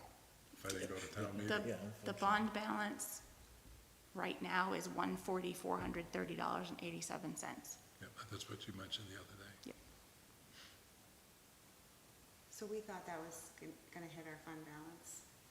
That was my reason to put the brakes on. Yeah, but Laurie, if it doesn't, and he does it the way it says, it sounds better than what I thought too. Because that means we just have to get the members to just vote to end it, to shut it down. And I will get confirmation from the auditor, but I'm 99.9% sure we do need authority to rescind the bond authorization. There was 900,000 that we did not bond that we have authority for, and we need the voters to rescind that authorization in order for it to go away. So that'll be on the warrant. We might have a few warrant articles this year. Again. All right, so we'll tackle that next week. So Lori, you'll be checking with Randy about that? Here, you want mine? Son of a gun.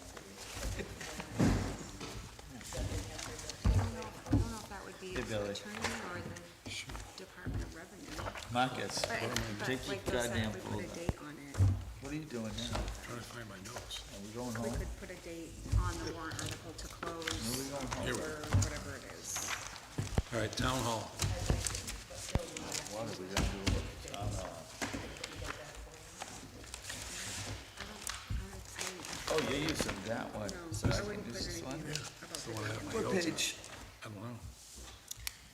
What page is the town hall on, Laurie? Can you ask, Matthew if we do need to do that, if you could, refer us, offer some help Right here, for a town warrant hall, article? right? Town hall janitor salary, is that where we're starting? Yep, I'll like, All right, where are we? Are we starting right here, town hall janitor? Sir, salaries? There were, what did we wanna go over, Bill? want to go over finance, planning, and town hall. Right, okay, so finance is right on the first page, bottom of it. Okay, well, I'm working off a different sheet, so what? Oh, I got it, all right. Yeah, Bill, take this one back. No, I got my notes here, so. Cheaper, don't get me off my cheat sheet. All right, find full-time salary for FA, starting with 110. You're talking about, what the hell is it? What number is it, Teresa? 110. 4150. What's that? 4150 Oh, is finance. Yep, but where does it start? Bottom of page one. Page one. So yeah, but that's- this is different, right here. No, Oh, here I am. yeah, we're missing page one. No, I got it right here.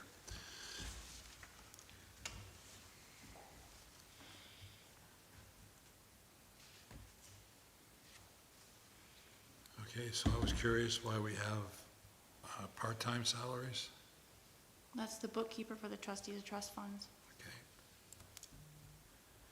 And has that not been billed out fully this year? Excuse me? Has it not been billed out fully yet? We pay her when she turns in a timesheet. I have a question. That's where, so trustees of the trust fund, they don't have their own budget. No. So, like the invoice for, like that $6,000 invoice for Steve, where did that come from? That got posted to trustees of trust funds miscellaneous expense, 6,690. It's right toward the end of finance.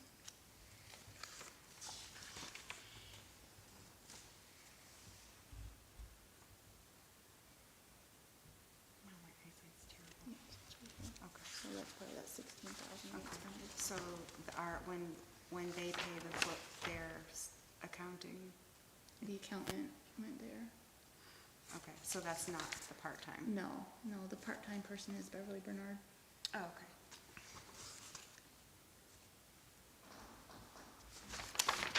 Okay. And then overtime? Why do we have so much in overtime? That is Lisa. We had been budgeting her for 2 hours a week and extra hours for while I was on vacation. So our proposed budget has 116 hours of overtime. But we're no longer budgeting the 2 hours per week, are we? Please leave keys in truck. We are? Are we, you're asking if our budget now is included? The 2 hours, a week? so 100 hours, 104 hours. Plus Teresa's. I don't get overtime. No, plus what you said she covers extra hours when you're not. Right. So I thought we had done away with the 2 hours, extra hours per week. We did put a hold on that. Okay, so are we going back to that? but I did just ask her, because we're behind on the entering invoices, so I told her if she needed more time that she could use the 2 hours of overtime. I just told her that today. Okay. Maybe that's something we could take another look at, figure out if there's a way we can expedite that process. Okay. Is there additional software we could use? Is there something on the department heads that Time. could speed things up? It's mostly time. You know, when we get backlogged in AP, it's my job to pick up the slack, but I'm buried in budget right now. Okay, well, all right.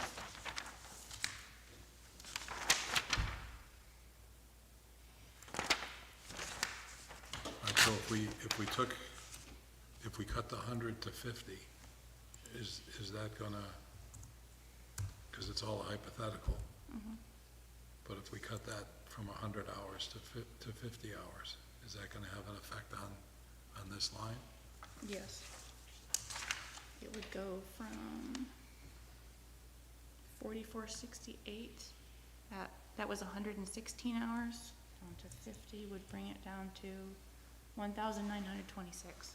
Okay, so, no, oh yeah, so that's not what I meant. There's hours that that position needs to cover when you're on vacation. Right. So those hours have to stay fixed. What I'm asking about is the 2 hours per week. Instead of budgeting for 100 hours, could we budget for 50? 50. But still maintain the hours that are needed when you're on vacation. Okay, so 50 hours plus the 20-ish if I'm on vacation, so 70 total? When you're on vacation. That would bring it down to 2,700. Is there any reason we can't do that? You're the boss. You No, can do that. no, we I work would both rather- ways. I would rather not, but you are the boss. Can we cut it to 35?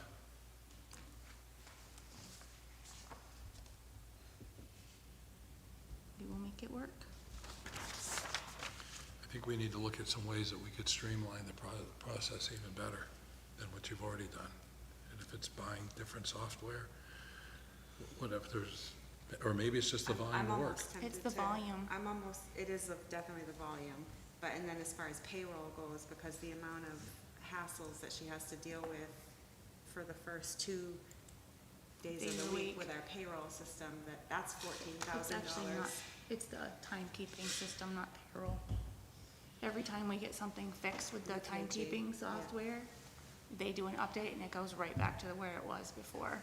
So right now, it's not cutting off the end of the pay period. It's not accurately rounding time as it should be. I'd rather cut that $15,000 software. I'd rather cut that and go back to paper than take it from our employees, because. But we're not taking it from them if the hours aren't being used. Because we did take it away. We did take, or not we, but you all did stop the 2 hours per week. Oh, I see what you're saying, because it's at 3,200, so to reduce it to 35. Right. Do we need to look at a different software program? Personally, we are. at this point, I would rather have paper and deal with the software for timekeeping later.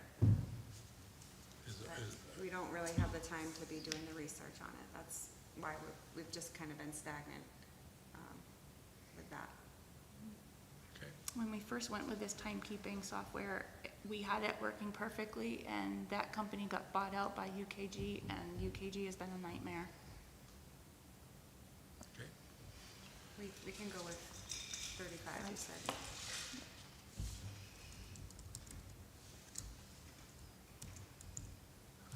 And I'm just curious, we had budgeted 25,000 for actuarial. We spent 33. Yep. So I'm curious why, and if that's a constant or under budgeting for next year at 26, or was there something unusual about this year? This year, where we have the added cost of the audit because we didn't have, or I didn't have everything done in time, and the auditors have had to put in extra time for that. So that's, we won't have that in I the think future. it was like an extra 12,000. thousand, yeah. Stefan's been very helpful trying to get grants caught up with me and for me. So that should be a much better portion of the audit. We will have a single audit again next year because of all the federal funding. So the 26 is realistic? Realistic. Okay. It's the Do you think audit. it should be higher? It probably should.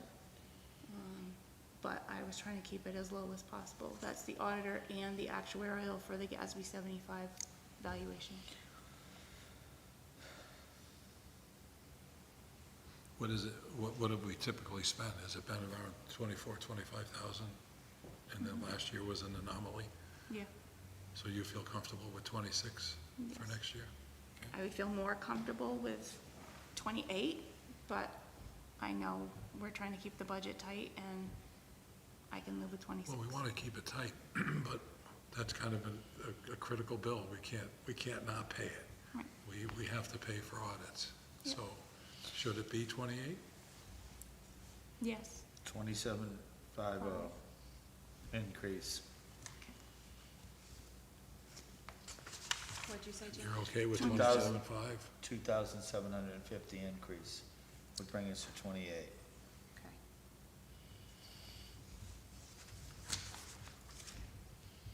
Oh, I thought you were saying 27,750. Me or too. pushing 500, yeah. Oh, yeah, that would have worked if I had another zero to that. I was just saying, that would be, that would get it to the 28. I did ask Steve about the trustee of trust funds overage, and that was an anomaly as well, so it won't happen again this year. Okay. A lot of that was the transition. You mean the 6,000 one right Yeah. there?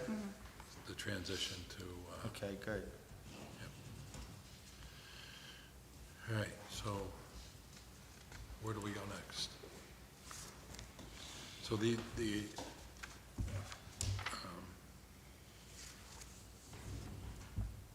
TN, that's technology, and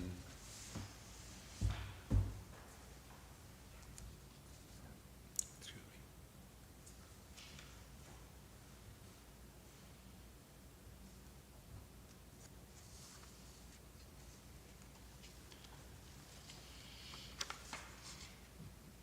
Do we need to be at 31.5 on line 002? If we only have one invoice left to pay? Teresa, that is, Yeah, I'm just something is due. Yes, I asked her about that. yes. Something big's due then. Yep, she's checking that. Yep. I believe it's BSNA. I think it was. What, they paid quarterly or They're billed annually. annually? Mhm. Yeah, we pay at the end of the year for the following year. So how big is big? Is it more than 6,000? Yes. And how come we're, 25. we're at 25 now?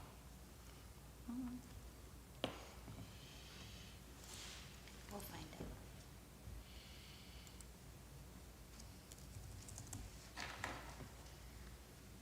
What is that like a 30% increase Oh. every year?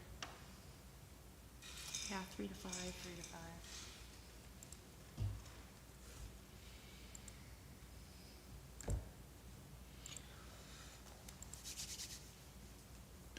Well, she's looking for that. The town office agreement, it was 3,900. Where is that now, Lori? It's 2 lines down. So the 39, Where did it go? Where is it budgeted for now?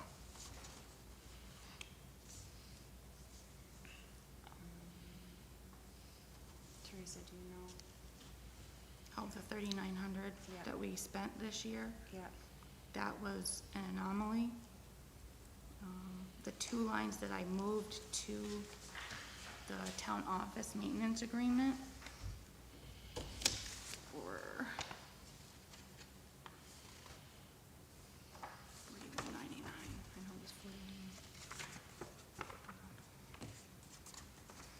look at one thing at a time. I was trying to I know, make it so you sorry. didn't have to. It's all new to me, so. And this is one of the things that takes me a little bit of time getting these reports together because I'm manually moving these numbers around because I haven't moved them in the system yet. So the town office maintenance agreement came from 4199-1-342 and 4153-4-335. What was the first number you gave? 4199-1-342. This might be a stupid question, but why aren't these in each individual? Because Lori pulled them out of each individual and rolled it into one account. That's where we had the challenge a few weeks ago. Oh, that's right, I got it, yeah, I remember that. We So did that discuss way it looks better, you can see what the town's actually spending on technology. it. I see what you did. yeah. So that line is the miscellaneous software and support and Miscellaneous. So that's under assessing, isn't it? nope, Assessing has its their own line. We didn't spend nothing yet, we must have a bill, right, too? 42. And then the tech box and projects from legal and professional, So 4153. those two lines rolled into this one? Yes, But so they were one-time expenses, we're not expecting anything this year, 26? We For the budgeted- tech projects, we're gonna be over already. yeah. But this particular line item, there's the year-to-date and then nothing projected for next year.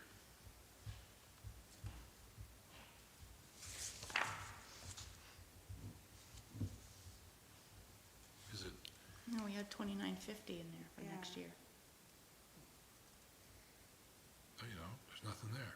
On line 004? Yep. Yeah. 2950. 2950. Not on my sheet. Are you using an older report? This was the, Look at mine.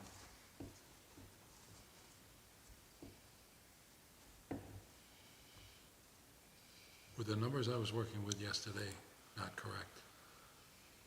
No, They were not correct? I updated them today, and that was one account that I forgot to move in the last report.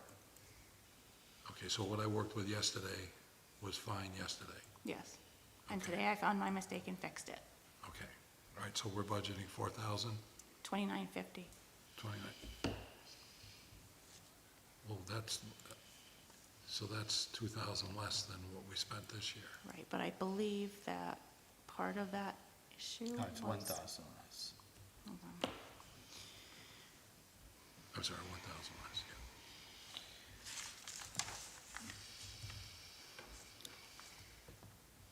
I believe one of these was Alan.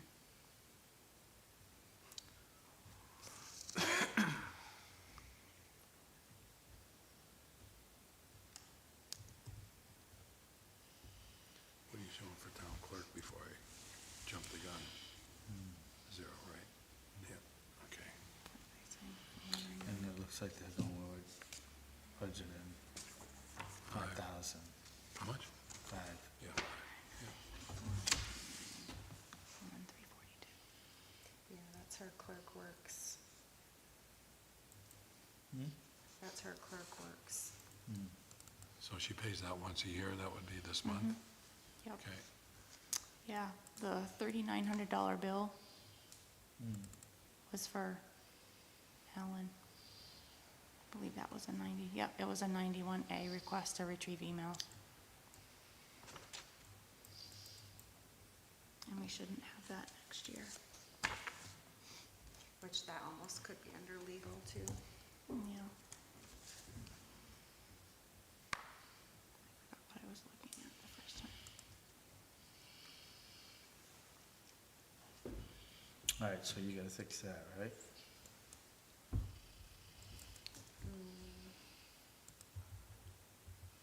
Fix what? What, Jimmy? We're good? Yeah, I don't think we have to make any changes, right? No changes there.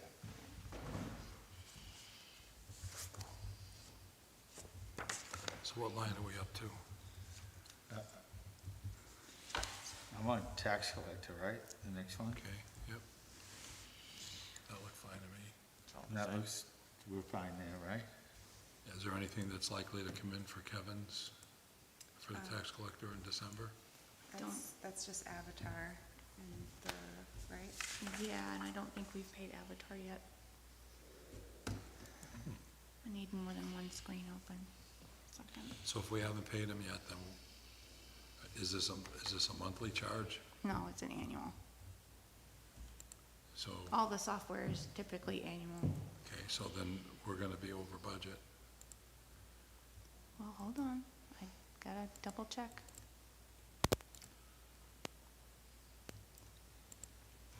So we pay, through the tax collector, we pay Avatar, not Yep. through assessing.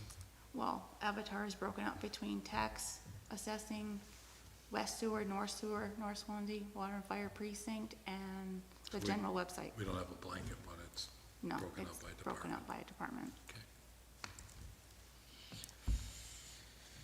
Assessing, right?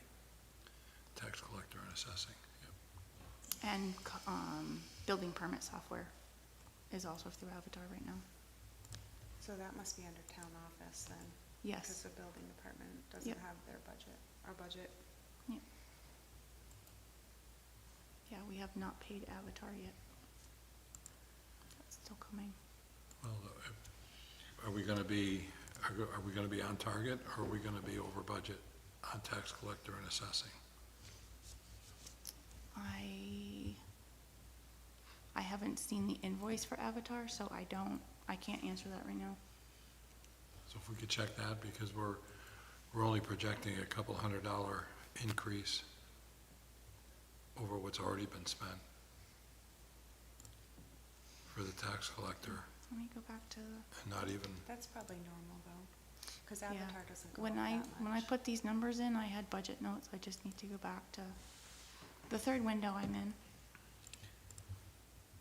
And get it loaded so I can read my note.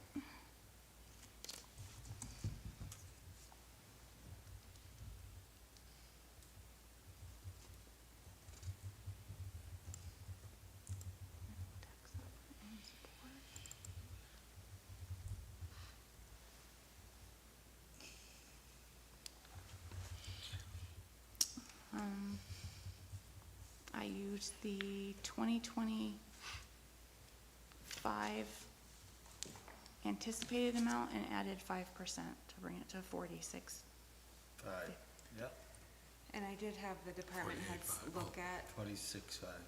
yeah, but for next year's Oh, yeah, 48. 48.5, so. I did have the department heads take a look at just specifically this IT budget for their departments, and they all confirmed it was They were okay with it? Yeah, because I had taken out 2,000 from Public Works, and recycling had some money in there. 1,700. Recycling had 1,700 We took 8 out of police department and 8,000, right?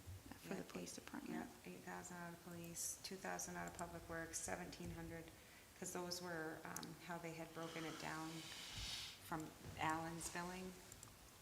So here, we just have the one block, so they don't have any other software or anything that they're using, or agreements that they're using. And then fire, you dropped that by 6,800 from the request.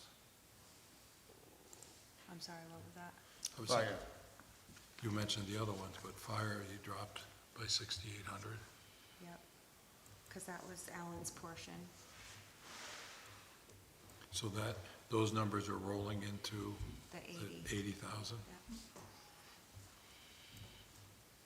Still a pretty substantial increase. it is. That's with the premium package too. Yeah, but But we're We're gonna get a lot more service. gonna get a lot more service, but we will be over budget on this year's as well, IT. Does that include the reimbursements that we're getting from the storm? No, No. because we're not posting those to the IT budget, we're posting those to insurance claims. But just in real layman's terms. They're not coming out of the operating budget. I know that, but are some of those added costs being reimbursed one way or another from the insurance? Yes. Okay.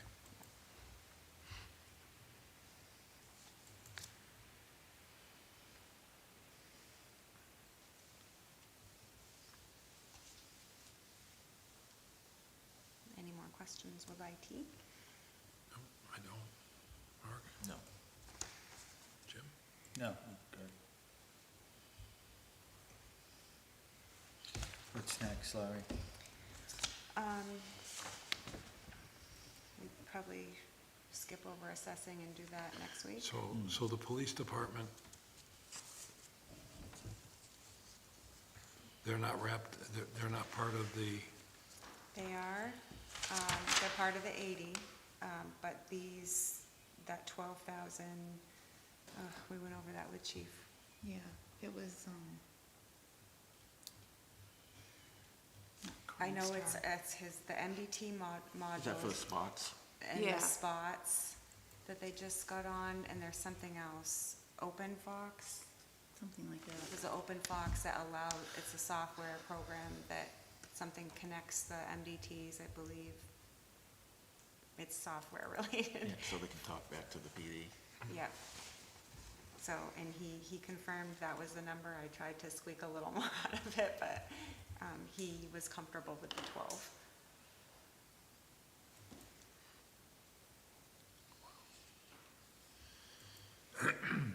not gonna look so bad next year.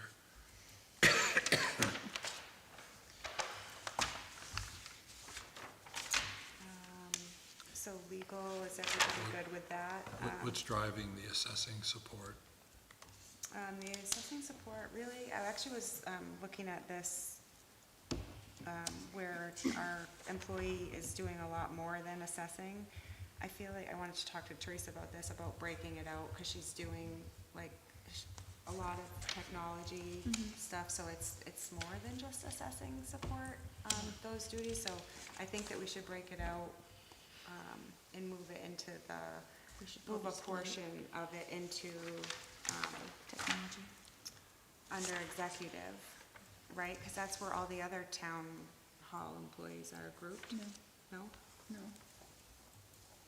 Executive is you, a portion of QD.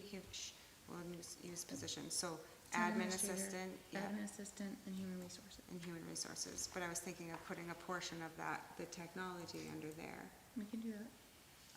But anyway, so that's not all assessing support, there are other duties in there as well. Okay. So what page are we headed to now? Legal, are you fine with that, the legal? Where is that? Right under assessing, on bottom of page 2. Legal and professional, right here, Jimmy, like way down here, hiding. I see it. 4152. So I increased that by 15.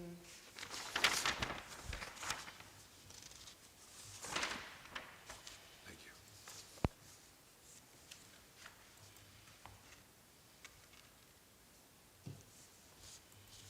I know there were some invoices that came in today, or that I approved today that hadn't hit that. They are now. Okay, If you approved them, I posted them. okay. Do you think we Well, could we reduce that? we know of two coming at us. That's what I was just gonna say. Right out of the gate. I mean, But is 15 gonna be okay? or do you want to reduce that, or, No, I think you gotta, if we're gonna do anything, we're gonna go higher, I would think. okay, I think you got a good number there, okay. right?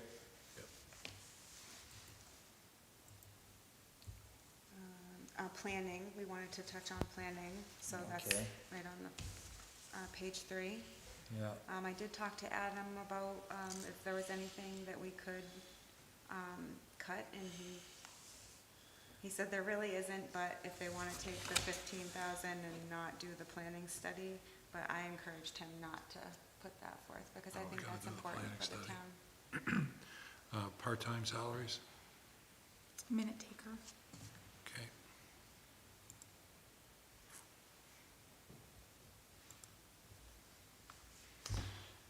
is there a way we can reduce the amount of overtime? If they're going in, 4 hours for a planning board meeting, is there an opportunity to take that time off? Oh, like kind of leave early and, Yeah. I mean, that would be great. I just don't know if they would have the time to, all of us have quite the piles that we have on our plates, but. So we'll leave it there and then hopefully we can talk to them and maybe. No, the reason I asked is because we're at almost 4,000, but we're only budgeting 100. Unless your sheet's different than mine. No, you're right. You're right.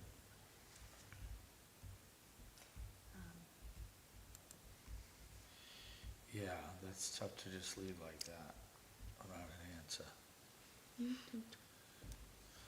Do we pray that we can get rid of the overtime and leave it?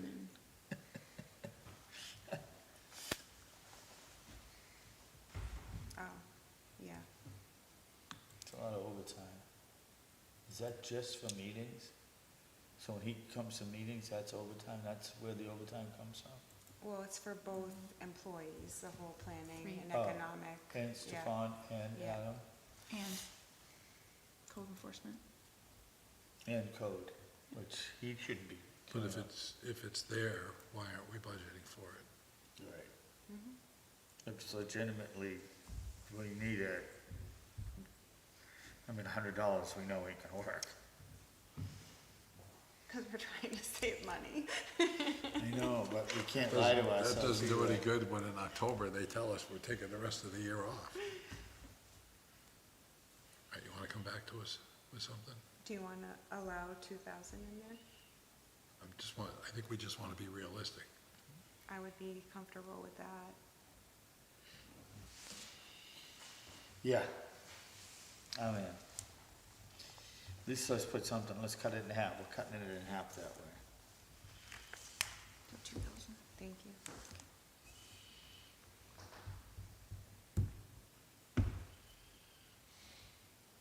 Yeah, and he did make a few cuts to the other budget, which was economic development. Yeah, because if you look, I mean, his. Well, he pulled the consulting fee out of there and put it Yeah. in here, Yeah, which makes more sense. yes.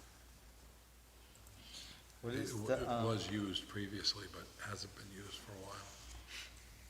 what is the regular SW SOAR, regular planning commission? Down here, down toward the second one from the Southwest bottom? Regional Planning Commission. Southwest, yeah, Huh? Southwest Regional Planning Oh, subscription, so- those are our dues, right? Dues Yes. that we pay Oh, so to we them. haven't paid them yet? No, we paid Looks him. like we did. Yeah, 82. Oh, yeah, it's right there, 82, yeah. My problem. Yeah, that gets paid at the beginning of the year.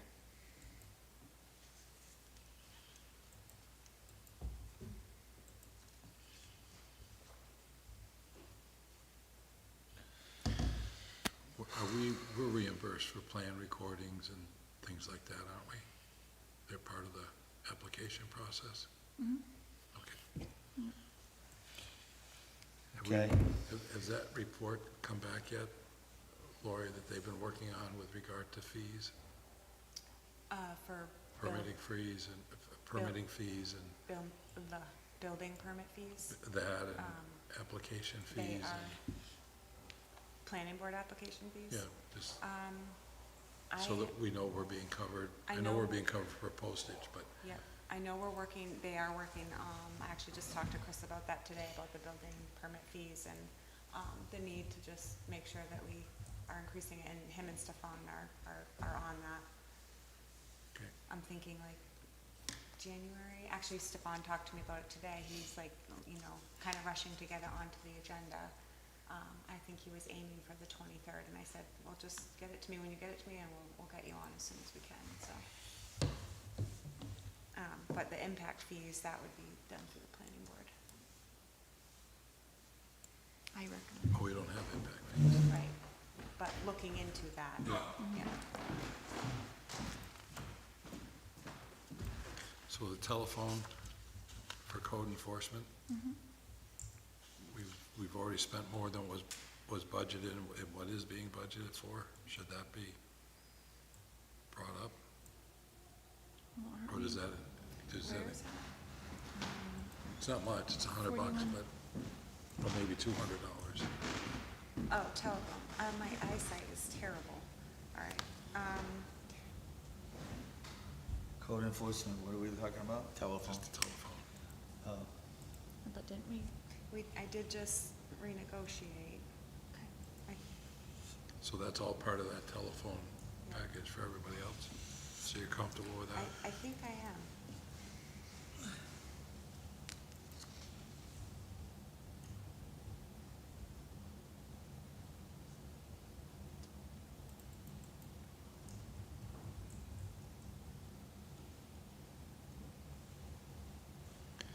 Can we cut the dues and subscriptions? Dues and subscriptions. 560? He's asking for 800. Yep, and spent 100. I have you spent 526. 526, we're over 26 bucks. Oh, so that must have been updated since yesterday. Yep. Yeah, we posted invoices this afternoon. Okay, Everything that was approved by department heads has been posted. got it. I believe that was something on the credit card. So can we drop it a couple hundred? To 6? Yeah. I know it's nickels and dimes, but this is Swansea, not Ringe. He's trying to save some pennies. Dollars Hey, take care they're of gonna be themselves. collectibles. I know, pennies are gonna I'm be starting to save them. I set all my pizza prices at $12.99, $11.99. 600, Bill? Yes. Everyone's good with that? Yeah. 600. Yep. Yeah, I'm not updating DSNA because once we change the payroll amounts, it's gonna change a bunch of Yeah, other stuff. exactly. Okay, where are we moving to? Are we good with that one? I'm just looking at supplies, what would drive us from 700 up to 2,500? That is for, they need some new equipment. They have, are needing, Adam is asking for a desk and a table, I believe, because they have no place to put plans on, and most planning offices have a Planning to. pretty decent. We don't plan even have table. the space for that And- right now, do we? And a printer. They were hoping to put it right in front of him and Stefan's desk. So we're buying the printer or we're leasing the printer? Because the He table was- I thought he would cost came you. to us. He was hoping to buy a smaller printer, I think, but, and then we had thought to move the old dinosaur into the town clerk's office, so then they don't have to come. I know we are gonna work to get them access to, without going through the lobby, but they could have the dinosaur copier over there, and that would be, but we could look into getting another, if you wanna look into the leasing option, we can do that. I'm just trying to figure out a table costs you $200 and a printer is, with your bottled ink, what, 5 or 6? So you're looking at $199 a day. Yeah, so you're looking at $700 instead of a couple thousand.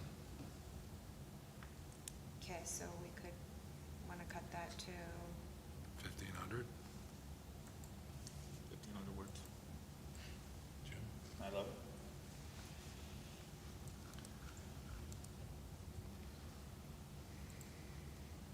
So what happened with mileage? Are they no longer utilizing their own vehicles? Are they using a town vehicle? I think they're trying to take a town vehicle unless it's already been taken. But we're not budgeting for anything for mileage, so it's not leaving them anything. No? Okay. All right.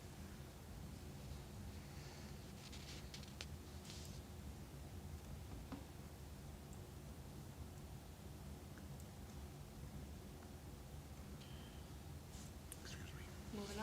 Yes. All right. So custodial services, based on our earlier conversation, we can reduce that.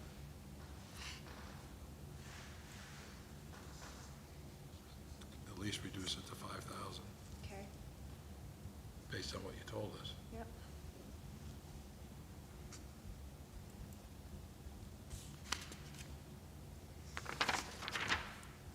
Now we're worried. Oh, electricity.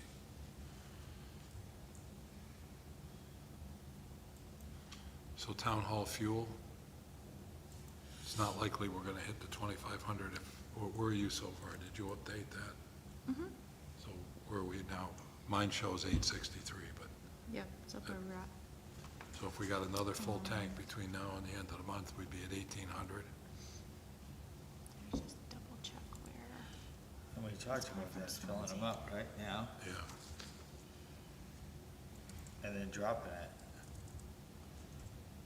Want to drop it to, 2? I was thinking 25, but keep it level. Or maybe we get a better price this year. Yeah. 25 last, it was 2,500 last year we budgeted for. So we're going to And 3,000. then Last we time went we up got- a little bit, right? In the, You went up to 3,000. but the cost, of our oil, of the bid, Went down. It went lower this year. okay, so Yeah, we haven't had a delivery at Town Hall since October Is that because the mini splits, when did those go in? Last year. last year. So it made a big difference. Yeah, it did. So that's why we're saying, if we took some of that money now, topped off the tank, and then I think we should be able to go back down to 2. I think I'm comfortable with that. Great.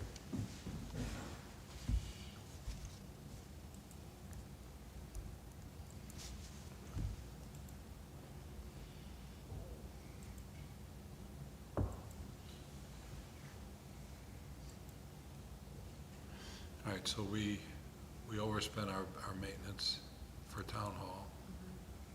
And we wanted to do cameras, or those in the, or what was it, lighting? Cameras we wanted to do, Oh, this is maintenance though. yeah. So, This was really Joe's number. all right. So he's good with that? Because a lot of the work will be done once we do the back end.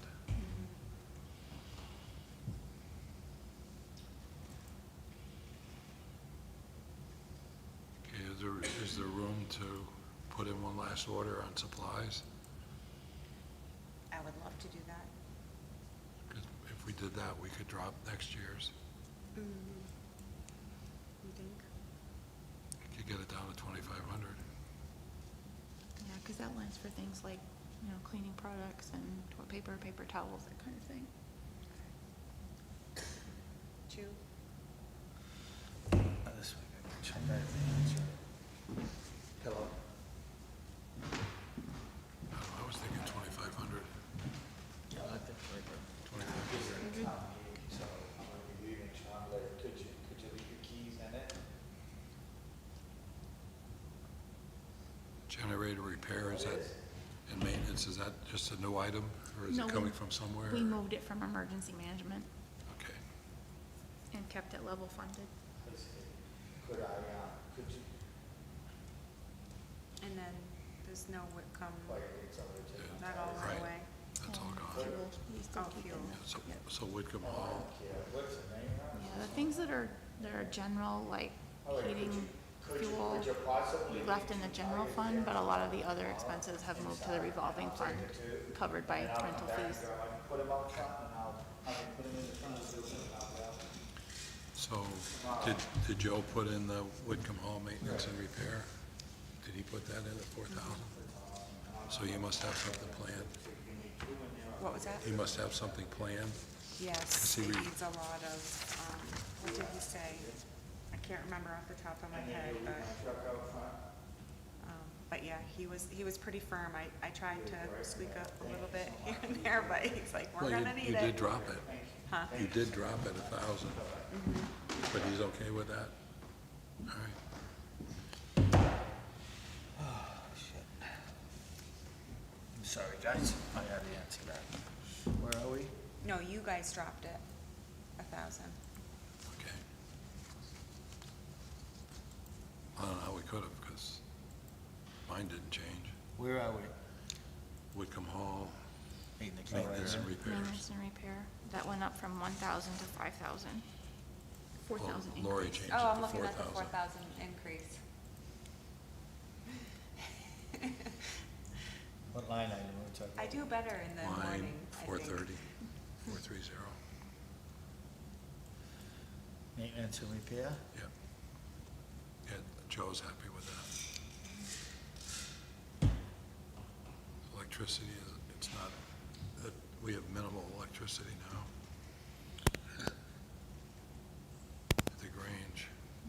Huh, That's interesting. Yeah, because we don't have to pay it over there at Carpenter, right? Maybe those donations should pay the electricity. Right. Facility repairs and So maintenance. Joe Cemetery, insurance, we already did that. So Was that before you get to that, Okay. the joint loss, whatever it is, committee, Yep. We use that money to fix the back deck. That's that 2558, that was all just to fix the deck okay, out back. good thing we did it. We have good people. Yep. Okay, where do we go next? I don't think, you don't want to, we don't need to discuss insurance, right? We did that already. There's nothing we can really do. Insurance is insurance. Yeah. Do you want to do general government expenses? I'm curious about the cemetery part-time salaries. Oh, we reduced those, didn't we? I did not Yeah, change so- that. We reduced it to 20 Okay. at your meeting Yep. yesterday. Great. Yep. But I did talk to Joe, and I had listed a second employee that he's not gonna be hiring. So I need to go back and change this to that new number, which will also change other payroll-related costs. Okay, so Payroll that'll tax. reduce that? Yep. Reduce the others, great. Thank you. What are we, town hall? Do we do general government expenses on page 5? No, that's where we were. Thanks. 4199. The first few are all pretty flat. Office supplies, Yep. that's because we did the work, or are you calling that supplies? No, that's office supplies, we were over by, 7,000? yeah, Why? so I put 8. Can you pull that up, Teresa? So you went from 6 to 8, you increased it 2,000. What was the big 7,000, well, that seems like a lot for Yeah, office let's see supplies. what's in there, Teresa's gonna look that up. Pretty Yeah. much everything. And postage, another It's one. kind of a catch-all, Didn't we get a new postage thing? but there was that other, town hall supplies too that we just Reduced. reduced. Yeah, the town hall supplies is more for like cleaning and Okay. that kind of thing. Town hall, the office supplies is where we've been posting everything for the break area, the plates, the spoons, the utensils, And napkins. this is for like all buildings, No, that's just general government. That's town hall. office supplies? Yep. Okay. But we talked about, So what does the 13 consist of? Oh, water, we were gonna break out water. yeah, we were breaking out water and like break room public, stuff. Yeah, we're breaking this out. We broke it out. We added these two lines down here. She volunteered to take my wife. so- See, The break room Yeah. supplies Yeah, and the we're- water But we cooler? haven't broken them out yet. yeah, but they're there for next year. We're Yeah. gonna code them down here, but, I see it. yeah. What else is in there, Teresa? 13,000. Big ticket item, it's $1,800. What's that? So this vehicle maintenance thing, so Oh, we a lot of consider a it's the- vehicle in that department? We need to get rid of 2 vehicles. Oh, Yeah, a I lot mean, of, this is We need ridiculous. parking back there. Well, it's either The that or new mileage. flooring. You're paying one or the other. Huh? They posted the new flooring to, Mileage sorry, now is wrong line. 60 cents a Police, mile. office furniture. The code enforcement got office furniture. Lisa got a new Let's desk. just park them somewhere else then. Okay, so we don't have a new equipment line? So It is a new equipment line. It looks like we bought a desk for code enforcement, we bought A new desk for Lisa, a new desk for Lisa. because hers broke when they moved it. Not for that reason. So we can put Adams in there too. There's a couple new desks that we purchased for code enforcement and, finance assistant. And what else? Those were the big ticket items. That should be under new. Yeah, and New things like equipment. toner, We spent $15,000 on postage. yes. What happens is we load everything into that one account, and then each month we do postage adjustments out to all the other departments who've posted. And this time of year, every time we put postage on the meter, we issue another check to replenish the account that we pull from to put money on the meter. And we just did another $2,000 check today for that. But toner's very expensive. Let's see where it's-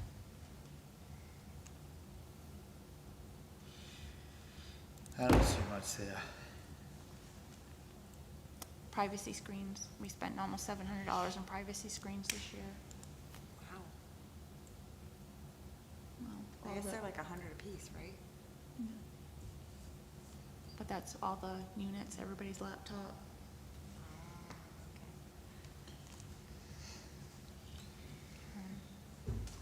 Do you see anything jumping out there?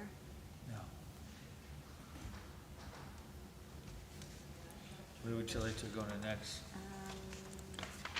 Did we, That's PD, Lori. SRO, yep. did we put Sue's new laptop under technology equipment? I know we put money in there. Under, Probably hardware. On dues and subscriptions, can we, do Yep. we need to be, do we have Yep, other hardware, bills coming in? 5,500. Dues and subscription. Can we drop that to 2,000? Dues and subscriptions. Where is Teresa, that, Billy? What number? right here. 560. Dues and 560. subscriptions. Yep, I'm Would you- looking. Would you be, what is that? What do you because I wanna don't go to, Bill? remember what 2,000? is in there. 560. That's smart. That's a good one I missed. That should easily be easy, right? Dues and subscriptions are everything from municipal managers to assessing to tax collector. We have a Survey Monkey for when we send out anonymous surveys, the daily newspaper, GFOA dues for multiple people. Well, based on the, What, do we have another Yeah, so it's- $1,500 we're gonna spend this month? Do you think we'd be fine, cut that to 2? I think so. Yep, 2. Instagram. I'm gonna connect with Ann, I got some big plans for her. Good. So Okay. are we leaving office supplies at And, 8? and this Ann was here tonight? Yes. Yeah, she did a great job. Great job. All right, so, Well, her and her husband.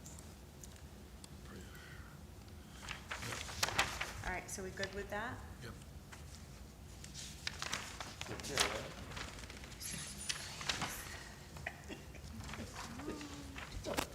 Emergency management, do you wanna look at that, or? What number is that? 4290. She knows it off the top of her head, it's on page 8. 4290? Yep. What page is that on? 8.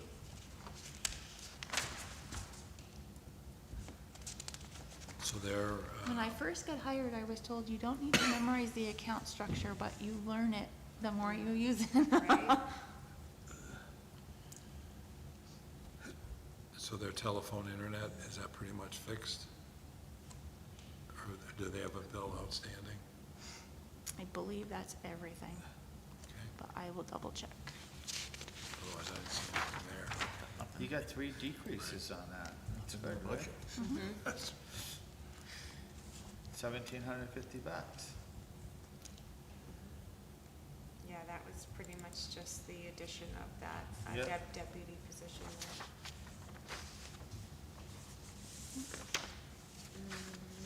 If we're good with that, we could move on to Joe did bridges, streetlights are done, dams are done. We have one more bill for emergency management telephone. The difference is we added in a monthly stipend. That's another 600. Yeah. But we should be okay.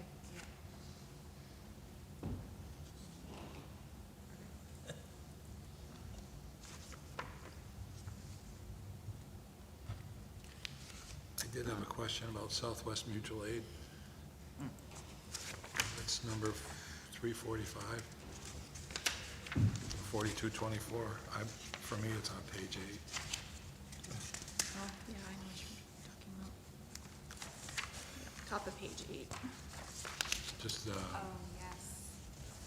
Yeah, we just got that, that's the one we just got the invoice, Yeah. like, Well, just she- last week. We didn't get the actual invoice. She gave us the amount of it, though. it's gonna be 125. Yep, It's going from 80 to 125. yep. Can we prepay 10 of it? Where is it? Show me where you're at. Very top of page 8. Huh? Page 8. Page 8, top of the, Page 8. You could encumber funds from this year's budget for it. We So just we have gotta to have a increase that by contract, right? 34,000? Yeah, we would need a contract Don't we have one? to encumber, like a signed contract before the end of the year. Can we get a signed contract before the end of the year? Would that be, who would that be? The fire chief doesn't handle that, right? Yeah, I think. Oh, wait a minute. Well, I don't know. I'm mistaken. There's only $1,000, not even $1,000 there. Never mind, never mind. It's, yeah, I was wondering where you were getting 10 grand from. Well, the 9 looked like a 0. if there's money left over at the end of the year. It's only, do not we even need to $700. Encumber funds? That's a big jump. We can keep that in mind, though, when we should meet, maybe we do that on the 23rd, Teresa? That was my note. Encumbrances and carry forward. Maybe we could do a meeting and have a discussion on that, for whatever we want to cover. So we should reach out to them and see if we would be able to do that, and if they could draw up a contract. It's only a few $100 though. My eyes aren't that good at this. 89 looked like 80 to me. But if But we can get to in, pay for the increase for next year, we still, if we have. If we have it yeah. overall. Yeah. Yep, that would be very helpful. and that's why we're trying to get invoices cut up, so we know where people are. And Jimmy just told people to go spend their money yesterday, so we're gonna be trying to get those in as quickly as possible, so we can see what we have to be able to possibly encumber or carry forward. All right, okey-dokey.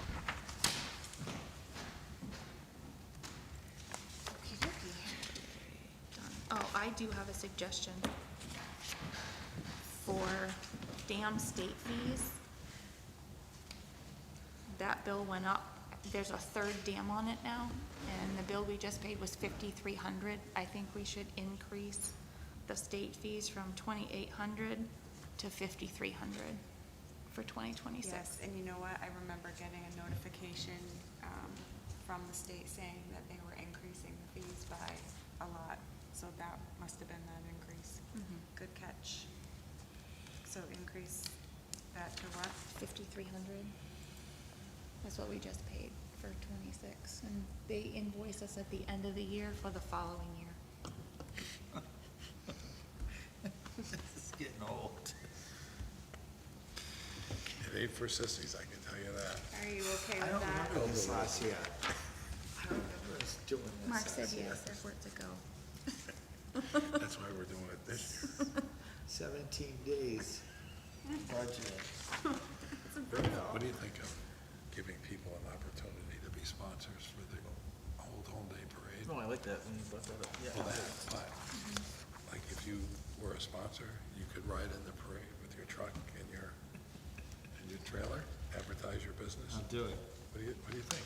I like that. I'll be a sponsor. So if we talk to local businesses? Yeah. All right, It's a great idea. good. Glad you like it. I'll let my pizza wagon, I'll let my pizza wagon in my other one. Yeah, you could have a cart. Excuse me. Twirling a. It's getting past my bedtime. Can we, like, keep going, please? Where are we going? What? Health officer on page 10. Page 10. We're just getting silly, sorry. Jeez. Oh, no, that was not being silly. That's a good Page market 10. employee for you. I'm on page 10. Yep. So, health officer. How much money are we stealing? What number is it, Teresa? 4411. 4411, yep.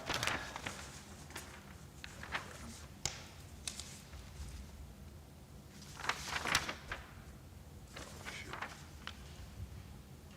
Which page is it, Murray? Page 10. It's not on my page 10. Damn. 4411. Top one, It's gotta be this we're one. increasing we're increasing 633. That was done this year, I believe. Yep. I got 4441. Yeah, he was, duties for that position were added to another person, and they increased his wages.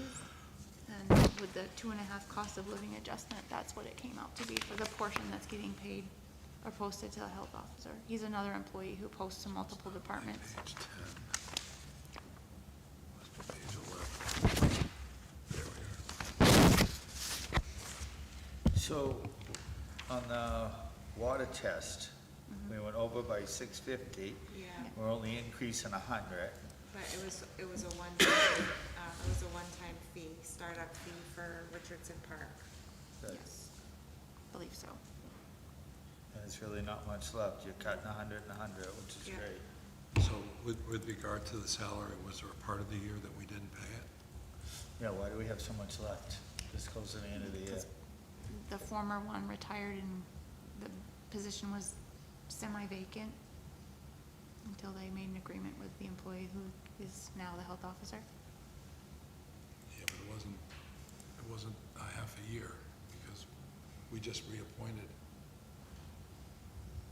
He was in, you appointed him as interim at first, and then, Right, but still, we didn't go for half a year without paying somebody. Right now, well, maybe not half a year, but we didn't go for 5 months. Right now, it's at 63, and the budget was 12.5, and we're going to 13.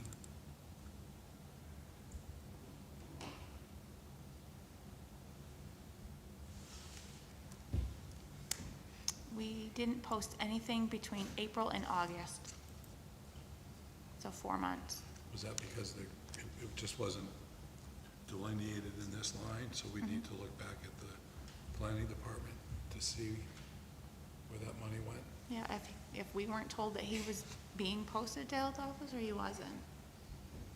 Okay, But we would have needed a PAR from sure, Megan for that. all right. So can we just take another look at the community development line? Which one would that be? 4191. What page? 3.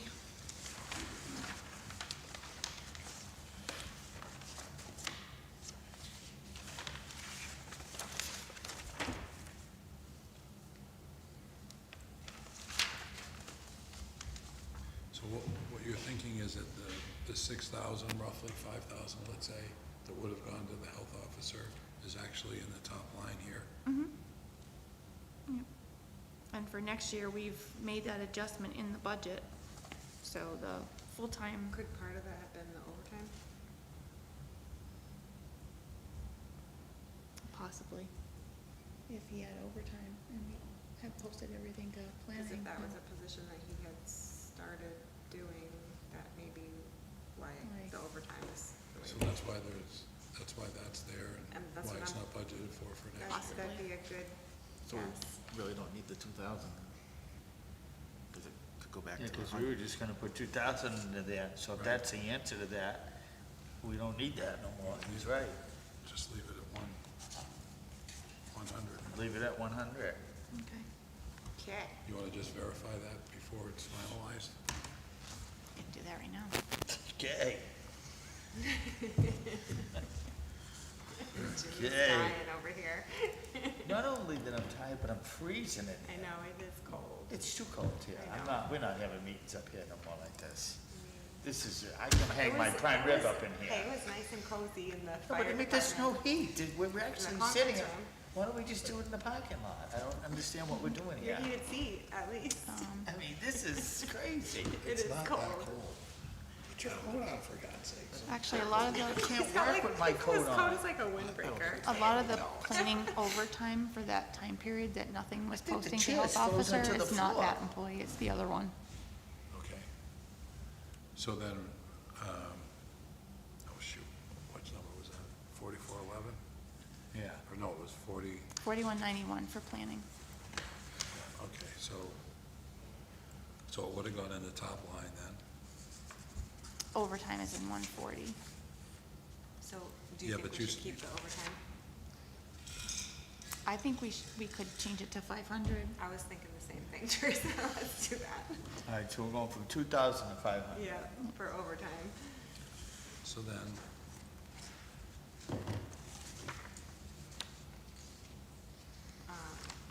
But as far as the health officer goes, that was accurate. Mm-hmm. it can't have been accurate. The position was filled within a month or two of it being vacant. It didn't go till August. Right, but when were we notified that he was posting to health officer?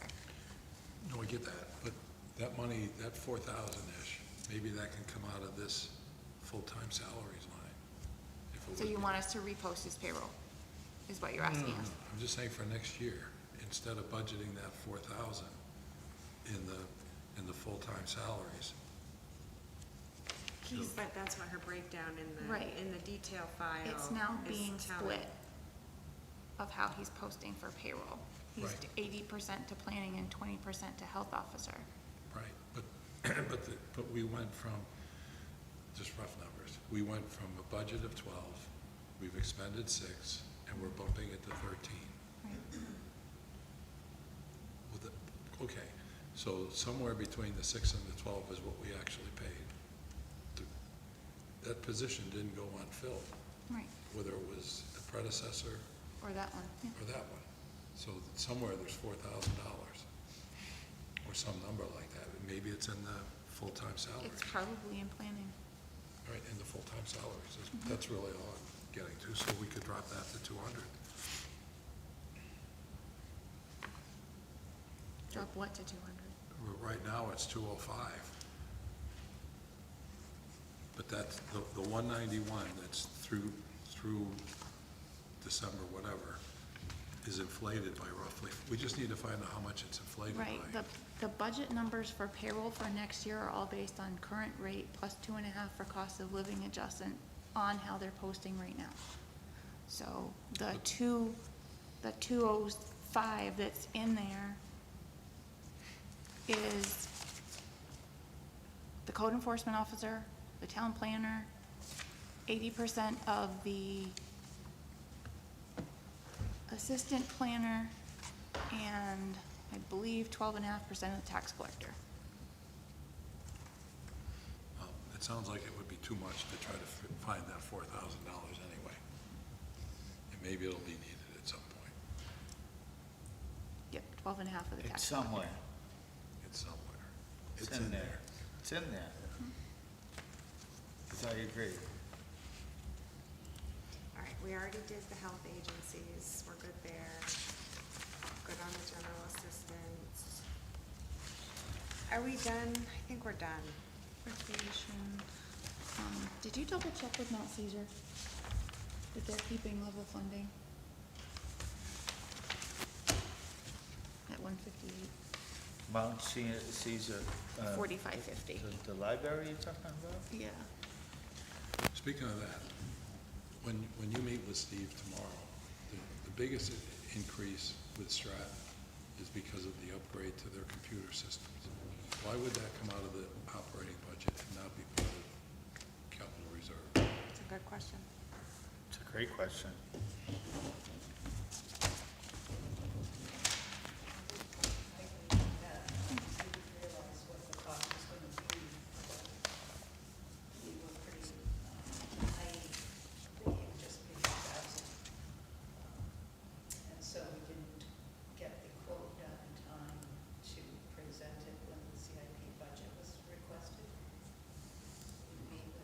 We have two people at the table that'll be at a meeting tomorrow where they can present it, or at least bring it up for discussion. Sure. David's plan to be there for the meeting anyways. Tomorrow. It looks like you have to. And that would come out of the library, right? You're gonna remember that, Laurie, and bring it up?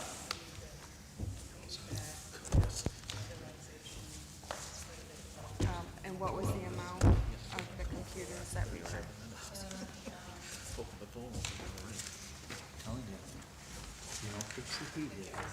We're not having meetings. Yeah, the increase was 17,111. I think my chair, is my chair present? 17,000. We adjourned. I think my chair's present.